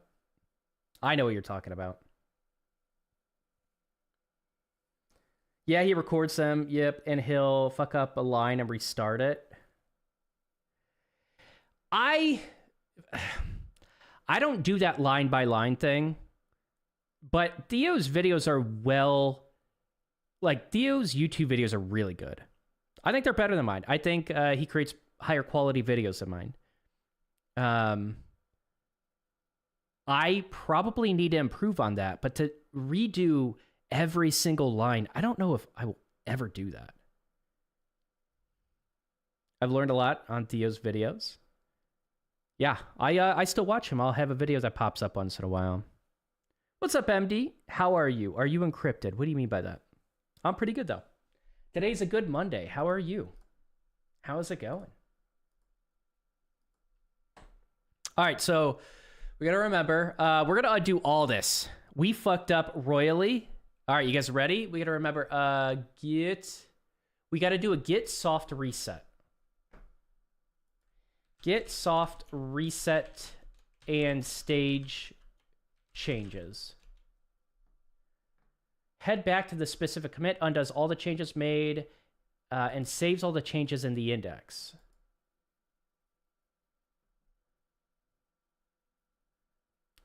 MD, I have no idea what you're talking about. No idea whatsoever. What? Here's what I mean. What the Zinka coming in with a raid of 58 people. What's up? How you guys doing? Thank you so much for the raid. I appreciate that. Yo, let's go. How'd your stream go? Dude, that alert scares the shit out of me every single time. Every single time. If you don't know already, Zinka's a mod here, but she's building out a Game Boy with CSS. She is diving deep into the CSS world, and I think she's going to start building out some of the functionality of the Game Boy as well. But definitely check her out if you have a chance. But yo, thanks so much. I appreciate that. What's up, Darren? How you doing, man? It turns on now. It turns on? Your Game Boy does? Yo, that's cool. Do you have like a... Do you happen to have a live link? It'd be cool to like check that out every once in a while. I mean, are you a Golang programmer? No. No, I am not, MD. There's live. Can we check it out? Can we look at it right now? Anyone that's coming in here, by the way. Okay, so there are 3 things we do. One, we're going through Boot.dev to become a better backend dev, and also they're an affiliate partner with us. Highly recommend them if you're trying to learn backend. You're a self-taught developer. I'm going through it, and I want to experience it myself. So far, it's really good. So we're going to be doing this like for a very long time, for like all of 2025. We're also going to be working on Twitch Sprout, which essentially we're using Nest.js, not Next, and Angular to build out basically an analytics tool kind of for content creators, for Twitch streamers. And we're going to be learning Angular. We're probably going to start that on Wednesday. And then Friday, we're kind of doing gaming streams for February, but I think eventually I'm going to switch it to reaction streams where we just pull up articles and talk about how cringe programming subreddits are, how cringe LinkedIn is for programmers and stuff like that. So that's pretty much what we do here. And of course, if you guys have any questions about becoming a web dev or developer in general, feel free to ask. Been answering questions for like 5 years now. It's nonstop. Nest.js, whoa, a new tech appears like every month or every week. What? No, that's been there a long time. Nest has been out for a long time.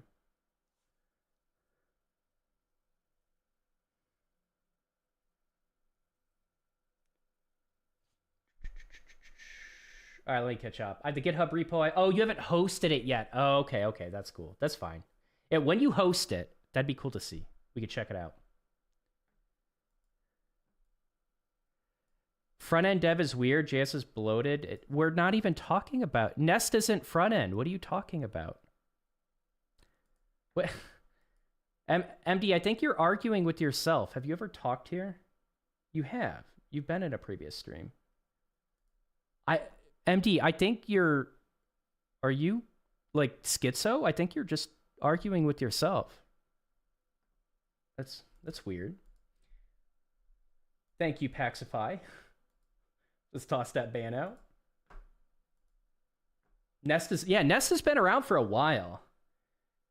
Well, relative to all the new friends. Yeah, Nest has been around for a while.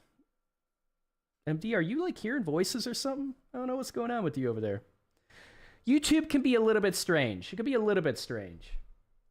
But, yeah, that's pretty cool that it turns on. We'll have to play it sometime. We are going through... I am schizo, sorry. Yes, oh, are you? Oh, it was a joke. Yeah, no. MD Nest.js... Here, let me pull this up. I still don't know if you're a troll or not. So I'm going to assume. I'm going to give you the benefit of the doubt. Nest.js, this is Nest. This has nothing to do with frontend. Nothing to do with frontend. Whatsoever. This is totally backend. The voices, they tell me to trash front. I think so. I think he's hearing those voices again. I feel like a lot of backend devs, they like... I don't know.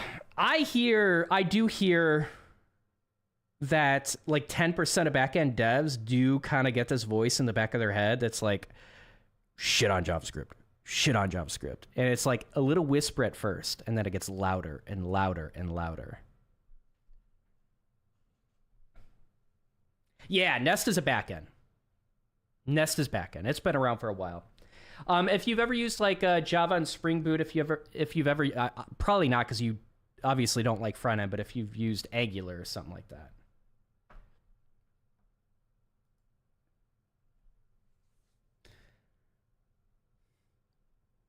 All right, no worries, no worries. I automatically like Nest because it was created by a Polish dev. Let's go. All right, let's check out Zinka's link. Let's do it. But yeah, we're going to be working with this. If you like Angular, if you like Java with Spring Boot, you will probably like Nest.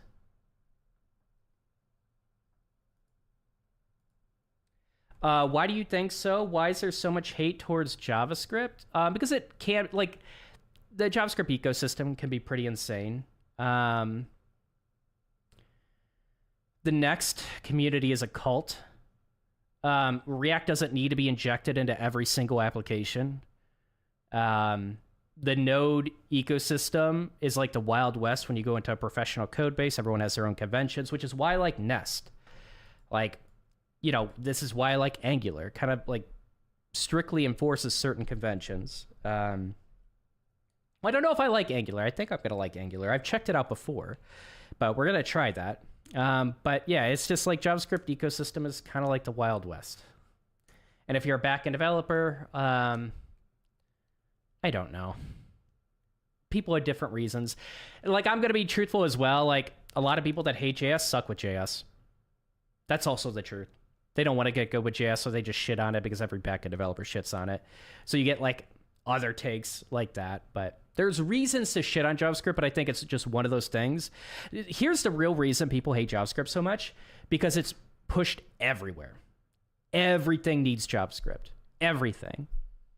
And you get enough people that don't like JavaScript that when it gets pushed on you over and over and over and over and over, and you see 1,000 different tutorials and libraries popping up, and that's what your Twitter feed is, it makes sense to get annoyed of that.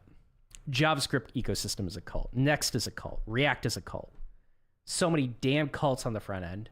But, you know, that probably is true for the back end. I got lucky with my first software engineering job where the top back end engineer was super nice, have zero ego. That's awesome. Hell yeah, that's awesome.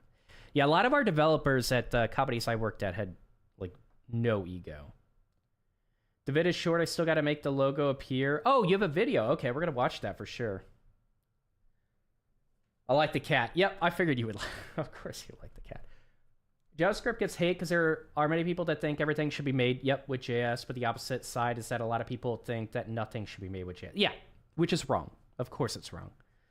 Both, yeah. JavaScript ecosystem, it just triggers people to either love or hate it. It's a love or hate language. Would you guys say that's fair? Like, JavaScript is a love or hate language? By the way, Eth Gata, thanks for the follow. Welcome. I think I missed that one. WCat. I hate JavaScript for that reason, because you want to get better at it. JS is like sauerkraut. What? No way. What? Sauerkraut sucks alone, but like if you have sausage with it, it's pretty good. Is that what you mean? Ken Pafu, thanks for the follow. Welcome. My unpopular opinion is that if TypeScript evolved into its own language, that it's not compiling to JS, but to at least byte code and run natively in the browser, it would be one of the greatest things. Okay. I've worked with web dev 18 years, got rated here. What are we up to? We are looking at a cat. Yep. We're going through Boot.dev. We're going through the entire curriculum, and we're doing different stuff, but we'll check out Zinka's thing in a second. Oh, what the heck? I thought I was following the entire time. Well, now you are. It's like you were following this whole time. It's all good. You either love or hate it. Like, oh, really? Is sauerkraut like a love or hate thing? Python is more polarizing. Is it? Why? Really? I didn't know that. Why is Python more polarizing? You heard about Atwood Law? No, I've not. JS is like recommending your favorite local food spot, and then when your friend tries, if they don't even order the good thing you told them to, and they got a terrible... Wait, what? JS is like recommending your favorite local food spot, and then when your friend tries it, they don't even order the good thing you told them to and get a terrible first impression. I think that's fair, DF. That's a good analogy. Huh. I like that. I always heard that phrase, maybe because my mom is German. I don't know. I think that's fair. Not a lot of people like sauerkraut. I really like it.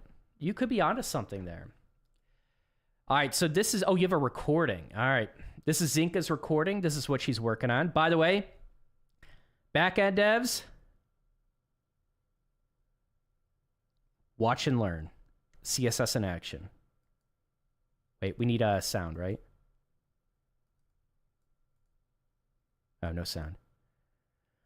Yo! Okay, you got it powered on. Let's go. But yeah, Zinka's working on just improving her CSS. So she's rebuilding Game Boy Color with CSS, which it's awesome. It's fun stuff, man. That's pretty cool. So what kind of functionality are you going to build into it? Don't be sauerkraut. Exactly. I think people hate JSTS because the way they learn it is by learning React or some other framework, which is, dude, it frustrates me to no end when people do that. Even people that like JavaScript and they're told to learn JavaScript, they will jump into React right away. And it's like, oh, it's such horrible advice. Front-end developers don't want to become good software engineers. That's the problem. Front-end developers just want to dive into abstractions and connect a bunch of libraries together. It's like they don't want to become good software engineers. Back-end developers want to become good software engineers. That's the problem right there. Front-end developers just want to dive into whatever makes their fucking job the easiest as possible. They don't want to become good developers. That is 100% the problem right there. Which is why I have a ton of respect for back-end developers that actually want to get good at this thing. I don't know yet. I want to play a game, but I need to figure that out. It'll make use of JS, which will be good. Okay. You haven't added JS to this yet, have you? Or have you? Well, I mean, like, if you click this button, you probably created like an on-click, changed the class or whatever, and displayed this. No? Okay. Oh, wait, really? How did you do the on-click? What is this? That's all CSS, really? But you clicked here, did you not? Are you sure you didn't? It's not, it's an input? Oh.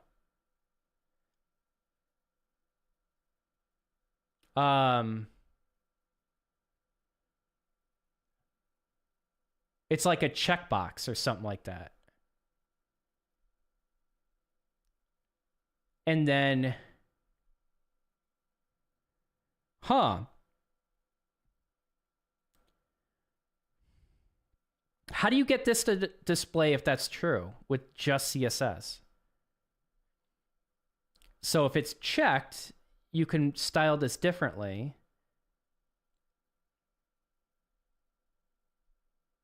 These probably aren't in the same container or anything. You're not looking at siblings.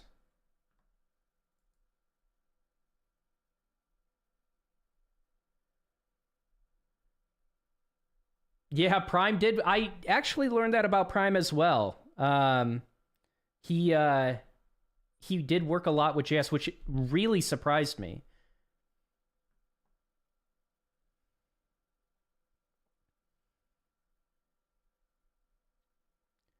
Its default is opacity. When you checked it, transitions to opacity 1.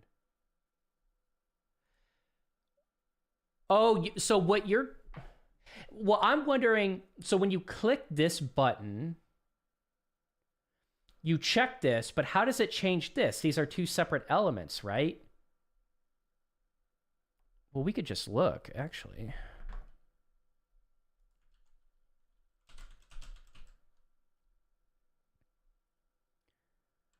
When you check it, like the entire thing isn't a checkbox, is it?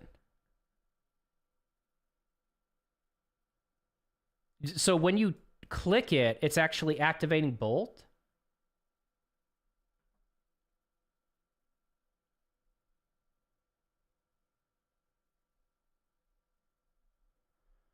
I want to look at your HTML.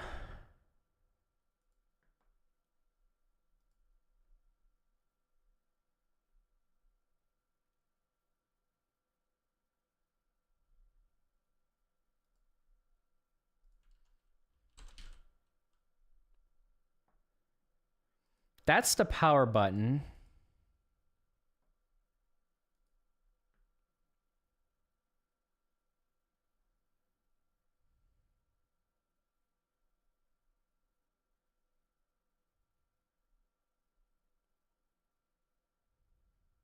Screen. You have the screen here.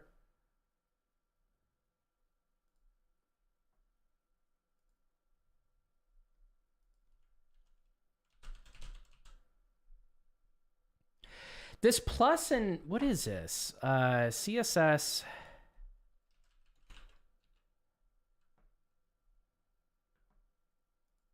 Um,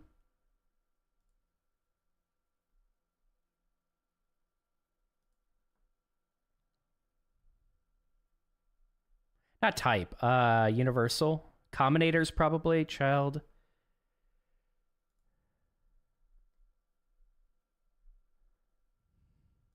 Nah, there it is. Sibling separates two selectors and matches all instances of the second element. Oh, interesting. So you're using it. Well, it is a sibling. We did see that in the HTML. So a sibling of the input. That's interesting. Huh. That's creative. That's pretty cool. Good job with that. Yeah, what are they called? The subsequent sibling selectors or combinators. You can get pretty deep with this stuff. You could target a lot of stuff like that. Specificity changes quite a damn bit. Like, in a practical project, this might be insane. But, if you're just trying to do it like CSS solo, that's interesting. Game Boy Color cool. Yeah, it's pretty cool. I like this. Where are you going to add JavaScript? Like, what feature now makes you include JavaScript where you can't do it with CSS?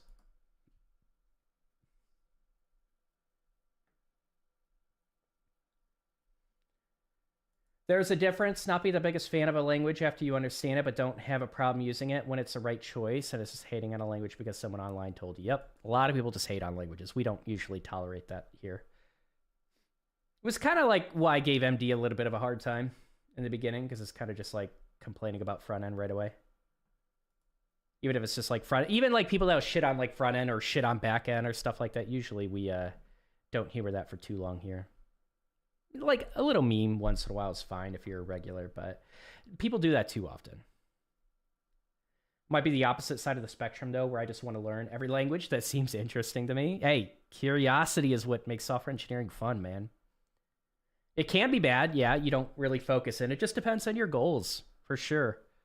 Like if you're trying to land a job, be marketable, stuff like that, you got to focus in a little bit. My favorite quote is, there are two types of languages. Why does my nose itch so much now? Those that people constantly complain about, and those that no one uses. Oh, I like that. Creator of C++ said that. Really? That's funny. Huh. I like that saying. Fork by yourself, shame on you. Fork with a friend, now we're getting somewhere. What's up, hacker? At the moment, we don't need it, but if I want to play a game, like if I press a button, I don't know how to make the character... wow, that's crazy. I may be able to figure it out, but at the moment, I can't think of a CSS solution. So if you press a button, you want the character to jump. I mean, like, is the character able to move around? You would almost have to come up with like all the different variations of where a character could be on the screen. Like it would have to be like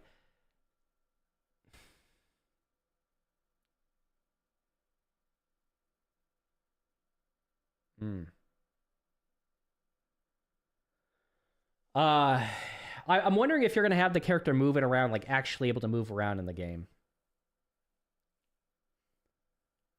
Because like if you're just doing it with CSS, I don't think it's possible.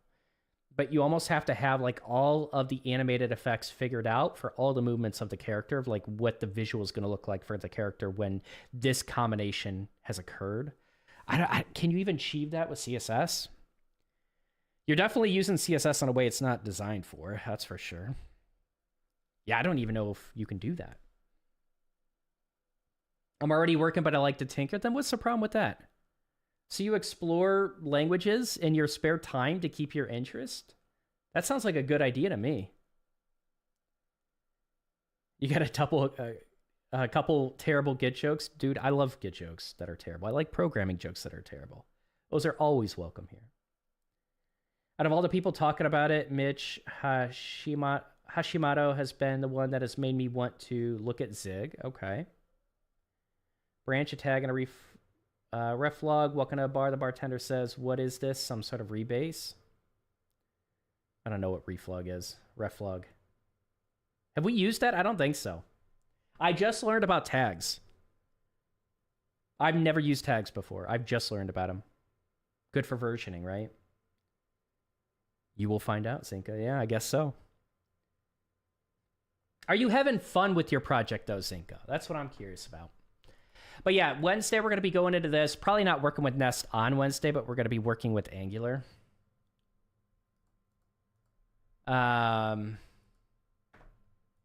Okay, so siblings. Now I know what you're doing with that. We screwed up. So I'm trying to get a little bit more comfortable with Git. So I think what I want is, and you guys would probably know this, but I want I think it's like a soft reset with Git where the stages will remain, like I'll still have the changes, but it pops off that recent commit.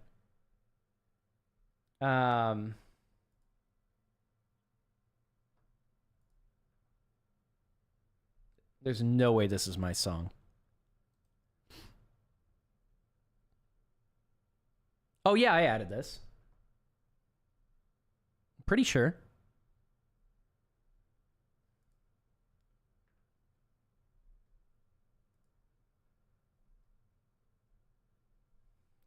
So git reset soft. I just want to make sure before I do this. Git reset soft will preserve your changes, right?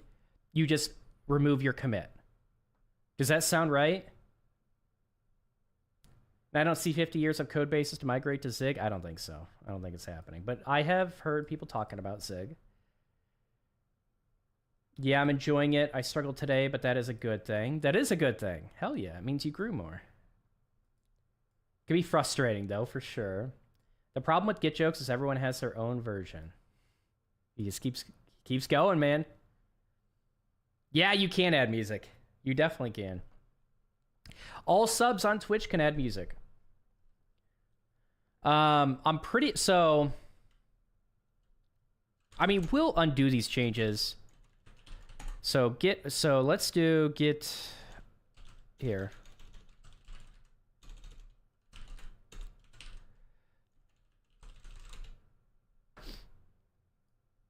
Oh, let's grab this.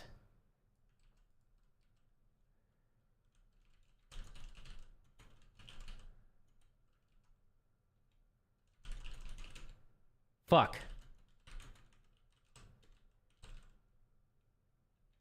Oh, I literally did it to this. What am I doing? Ha.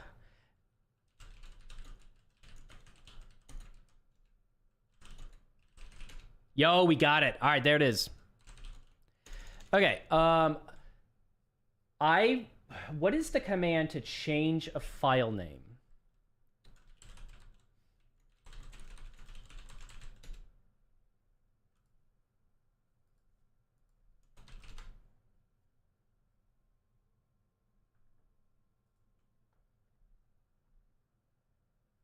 Move. All right, so move avert md to advert. Let me just verify. .md. Right?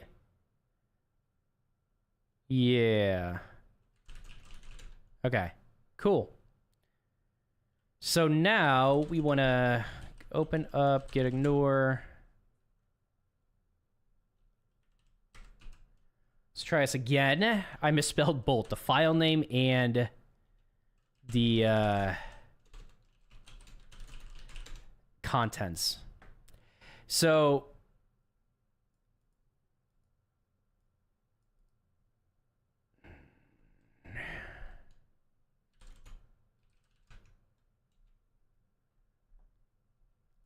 we want to convert it. So right now we have, and this is a Boot.dev curriculum for anyone coming in here. We're just going through the Git stuff. So next Monday, we're going to be going through Python. Definitely Python next Monday. We're going back to Python. And then once we get through all the Python stuff, we're going to learn Django and build something with it. I got a streamer tool in mind that we're going to build. And that's going to be outside this course, just because I want to pick up Django and I want to try it out. Because my first UI position, I was the front-end developer on a Django app. Now we're going to be the back-end developer. Finally. 8 years later. All right, so pandoc advert dot mdo advert dot html.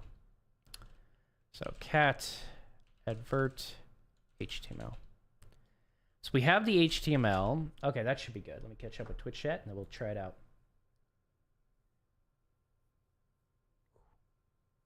This is your song? I'm pretty sure I know this song.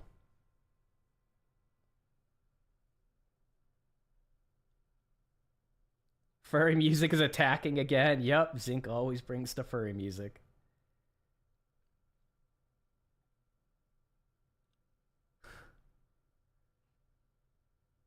It's almost like a year of Linux desktop. What is like a year?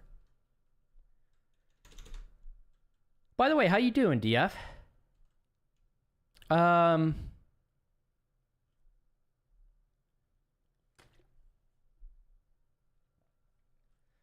right. What do we do? Wait, what are we doing? We're good, right? Git status. So we have Gitignore, the MD file. We commit that. N for Nancy.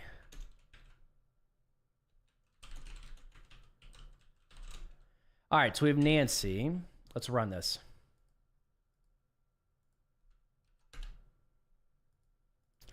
Moment of truth. 5, 4, 3, 2, 1. Let's go. We are done with Git. We are done with the Git course. It actually did learn some things here. I got better with Git with this course. Like, you kind of just run through the same 3 or 4 commands with Git when you're just working on a solo project, even professionally. Like, you could really avoid rebase if you want to, depending on what your team, their conventions are. But, like, I feel a little bit better with Git now. Feel a little bit better with the command line now. I'm going to be honest. I'm glad I learned front end, but I really think I should have spent more time on the back end sooner.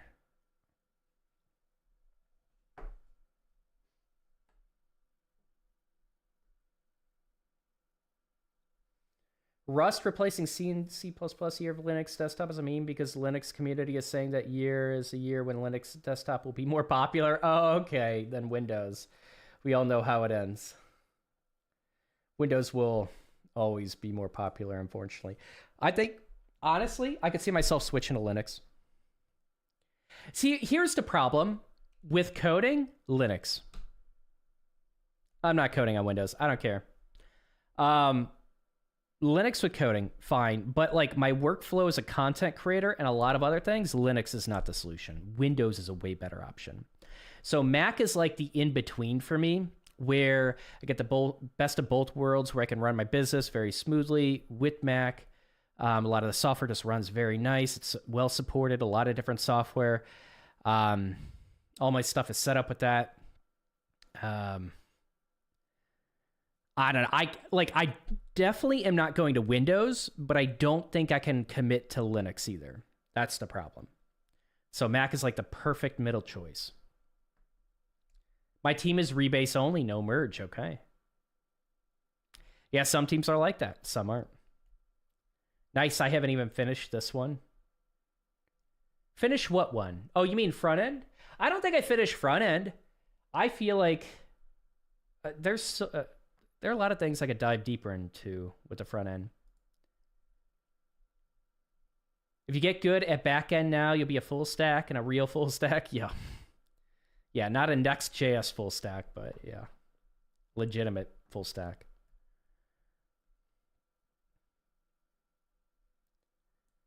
I can't wait to get into the AWS stuff and Docker stuff. Like, that should be fun. I like coding a Mac and Linux, but I have a PC because I like games. That's fair. Yep, Windows is good for games. Windows is good for games. Windows is also good for streaming, like OBS. To run the audio routing issues with Mac is a pain in the ass. Linux, I don't imagine, like, I don't know how much that's supported with streaming software. Windows is just like the go-to because, like, most streamers, non-tech people, right? They got to learn a little bit of tech, but that's just like operating software with Windows and managing their audio and video stuff. Coding on Windows is the saddest life you can imagine. Is that what you do? Do you code on Linux, Jake? WSL2 is the only way to code on Windows. And that's what's been recommended quite a bit, right? WSL for Windows. If I had to, I would probably set that up. Oh, Git. I didn't finish Git lesson on Boot.dev. Oh, okay. Are you going through it, or are you kind of like taking a break from it? DevOps is the bane of my existence. I'm not good with DevOps. I'm not good with it. I'm pretty excited. I would literally go through the AWS certification, because why not? At some point, I probably will. For me, Macs are perfect, Unix-based, so zero issues and no downsides of Linux. Yep. I have an M4 Mini. Yeah, you got to upgrade one. I have an M2. Dude, they just kept coming out with new ones. I'm like, I got an M2. It's like the newest. And then an M3, then an M4. Then I'm already behind. I'm doing AWS cert training right now. How are you liking it? How is it so far? So we are done with the Git stuff. We got good. Let's go boot.dev. So this is like, for anyone curious about what we're going to be going through for like 2025, got some fundamentals with Python, Linux, Git, more Python, building something, then object-oriented programming with Python, another project, functional programming with Python, and then the static site generator, then DSA, and another project. Then we go C. We deal with memory stuff. Then we personal project. What is this? The purpose of this project is twofold: a chance to put your skills, enter. Okay, so it probably gives some like ideas, but that's pretty cool. They're like, okay, what do you want to? This. I hope this is open ended. Then we dive into Go. Then SQL. Then we build stuff with more stuff with Go. Then we learn Docker, CI/CD stuff. And then a capstone project. And then their career stuff, which I'm kind of curious what his advice is with this. But then they have the advanced stuff. Primogen probably taught this. Kubernetes, PubSub. We are definitely going through Kubernetes and PubSub. Definitely going to do that. I'm doing all this. Learn algorithms too, build a web crawler, learn JavaScript for develop. I don't think I'm going to do this. I'm going to be honest. Like, I'm okay with JavaScript. I'm good. We're probably going to skip the JavaScript stuff. Lane does have things in the works, new courses in the works that might come out by the time we get to this. I'm pretty sure. So we'll see. He keeps releasing a bunch of new stuff. So, but I hope he just doesn't replace the Go stuff. I really want to try this. I already have projects in mind. Once we learn Python, I have a project in mind. Once we learn Go, I have a project in mind. And we're going to just maintain them. We'll maintain a Go project. We'll maintain a Python project. They're going to be simple enough where they don't need like new features and stuff. Like I already have the feature in mind. It's going to be a single feature, little tool for creators, build it. And then if any bugs come our way, we dive back into it. That's the goal.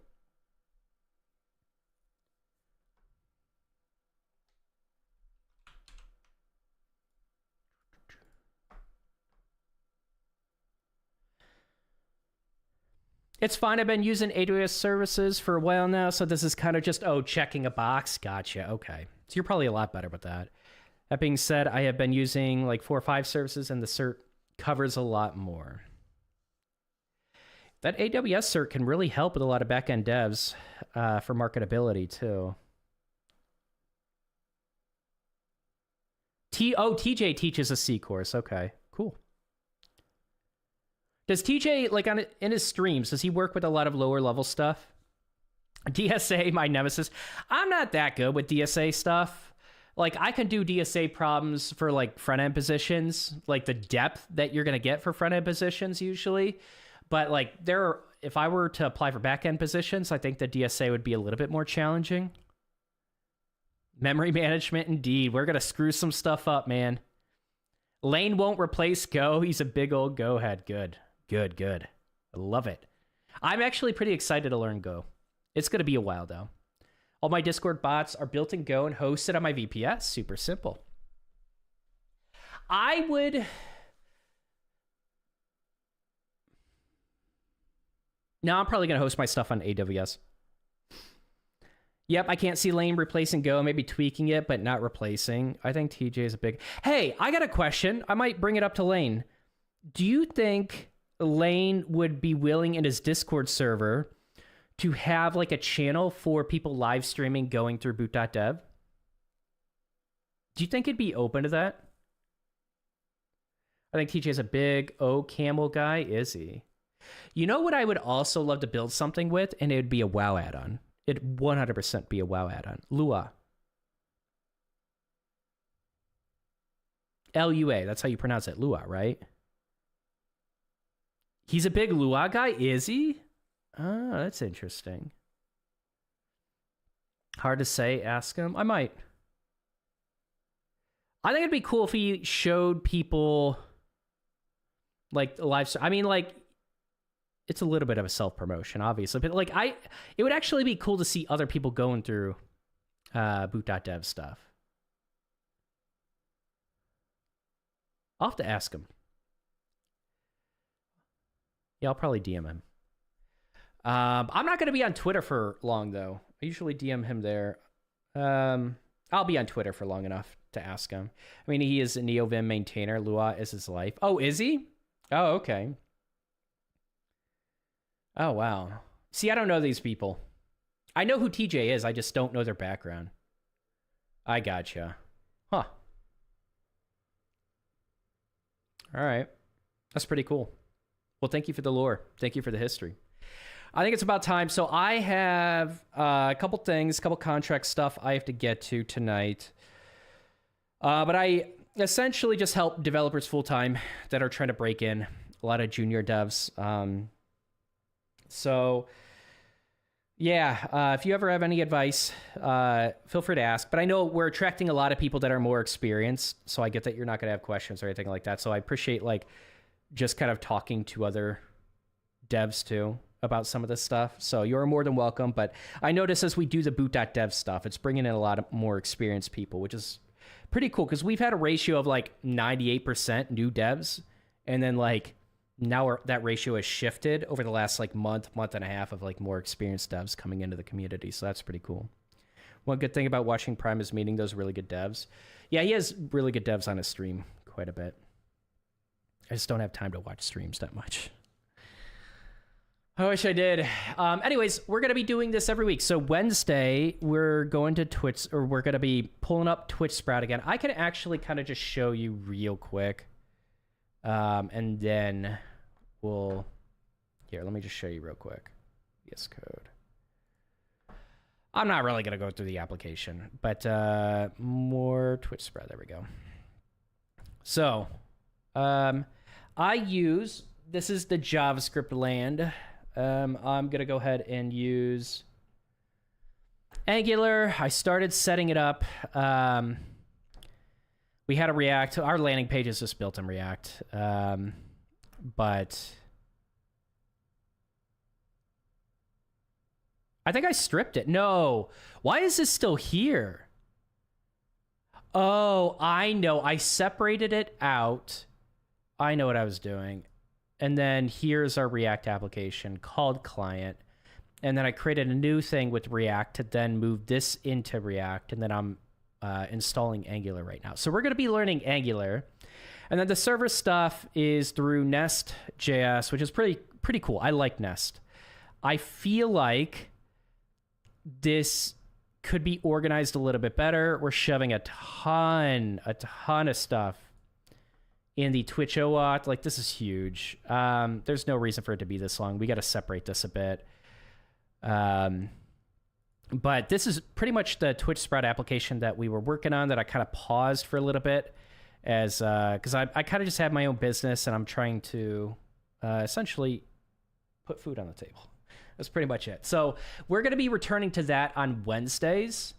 And And then every Wednesday, probably, we're just going to work on that and learn Angular initially. But I kind of have the Twitch OAuth stuff set up. I have the different services that use a lot of that hit the APIs set up properly. We're using the pub sub stuff with Twitch. We're not using IRC. I canceled that temporarily. But we're hitting the Helix API at different endpoints. But we're basically just trying to grab a bunch of analytics from Twitch and kind of create a way better, give, I guess, more relevant advice to streamers outside of like the basic functionality that you get with a Twitch dashboard. So that's going to be a very long project. We've worked on that for a while. We're going to continue that. The main functionality of it, I do think, is done. And we just kind of have to hook it up to the front end and then get it out of its testing mode and just like make it so it's like syncing up properly with streamers. So we got a little bit of functionality with it, but mainly front end. I gotta get some dinner before I get back to work. I'll talk to you later. All right, sounds good. Thank you so much for the raid, Zinc. I appreciate that. Okay, that's pretty much it. So Monday, Boot.dev, Wednesday, Twitch Sprout and Angular, and then Friday we do a gaming stream, which is probably going to switch to a reaction stream eventually. But I say we raid someone. Let's see who we can raid. Small or similar small size. We're going to do software and game development.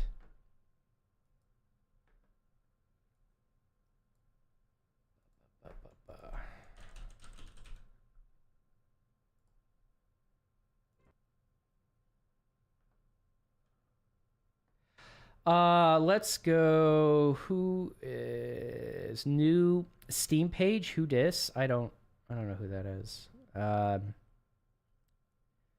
She's doing pixel art and software. What is she doing? Oh, pixel art. Oh, she's doing GPU set. I don't know what she's doing. Let's see.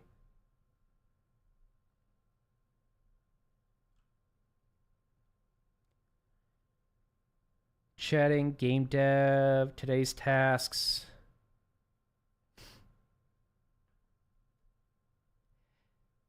Dev Tales. I like rating people with a camera. Unreal and C++. All right, take care, Jake. Have a good one.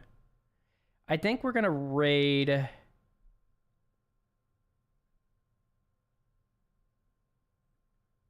Odd Oculus, enemy behavior with Unreal and C++. Let's do it. Start raid.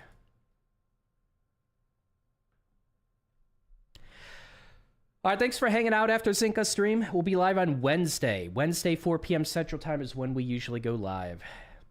All right, guys. Happy Monday. Have a good rest of your week. I will see you guys later. Have a good one. And happy coding. So basically, the cell has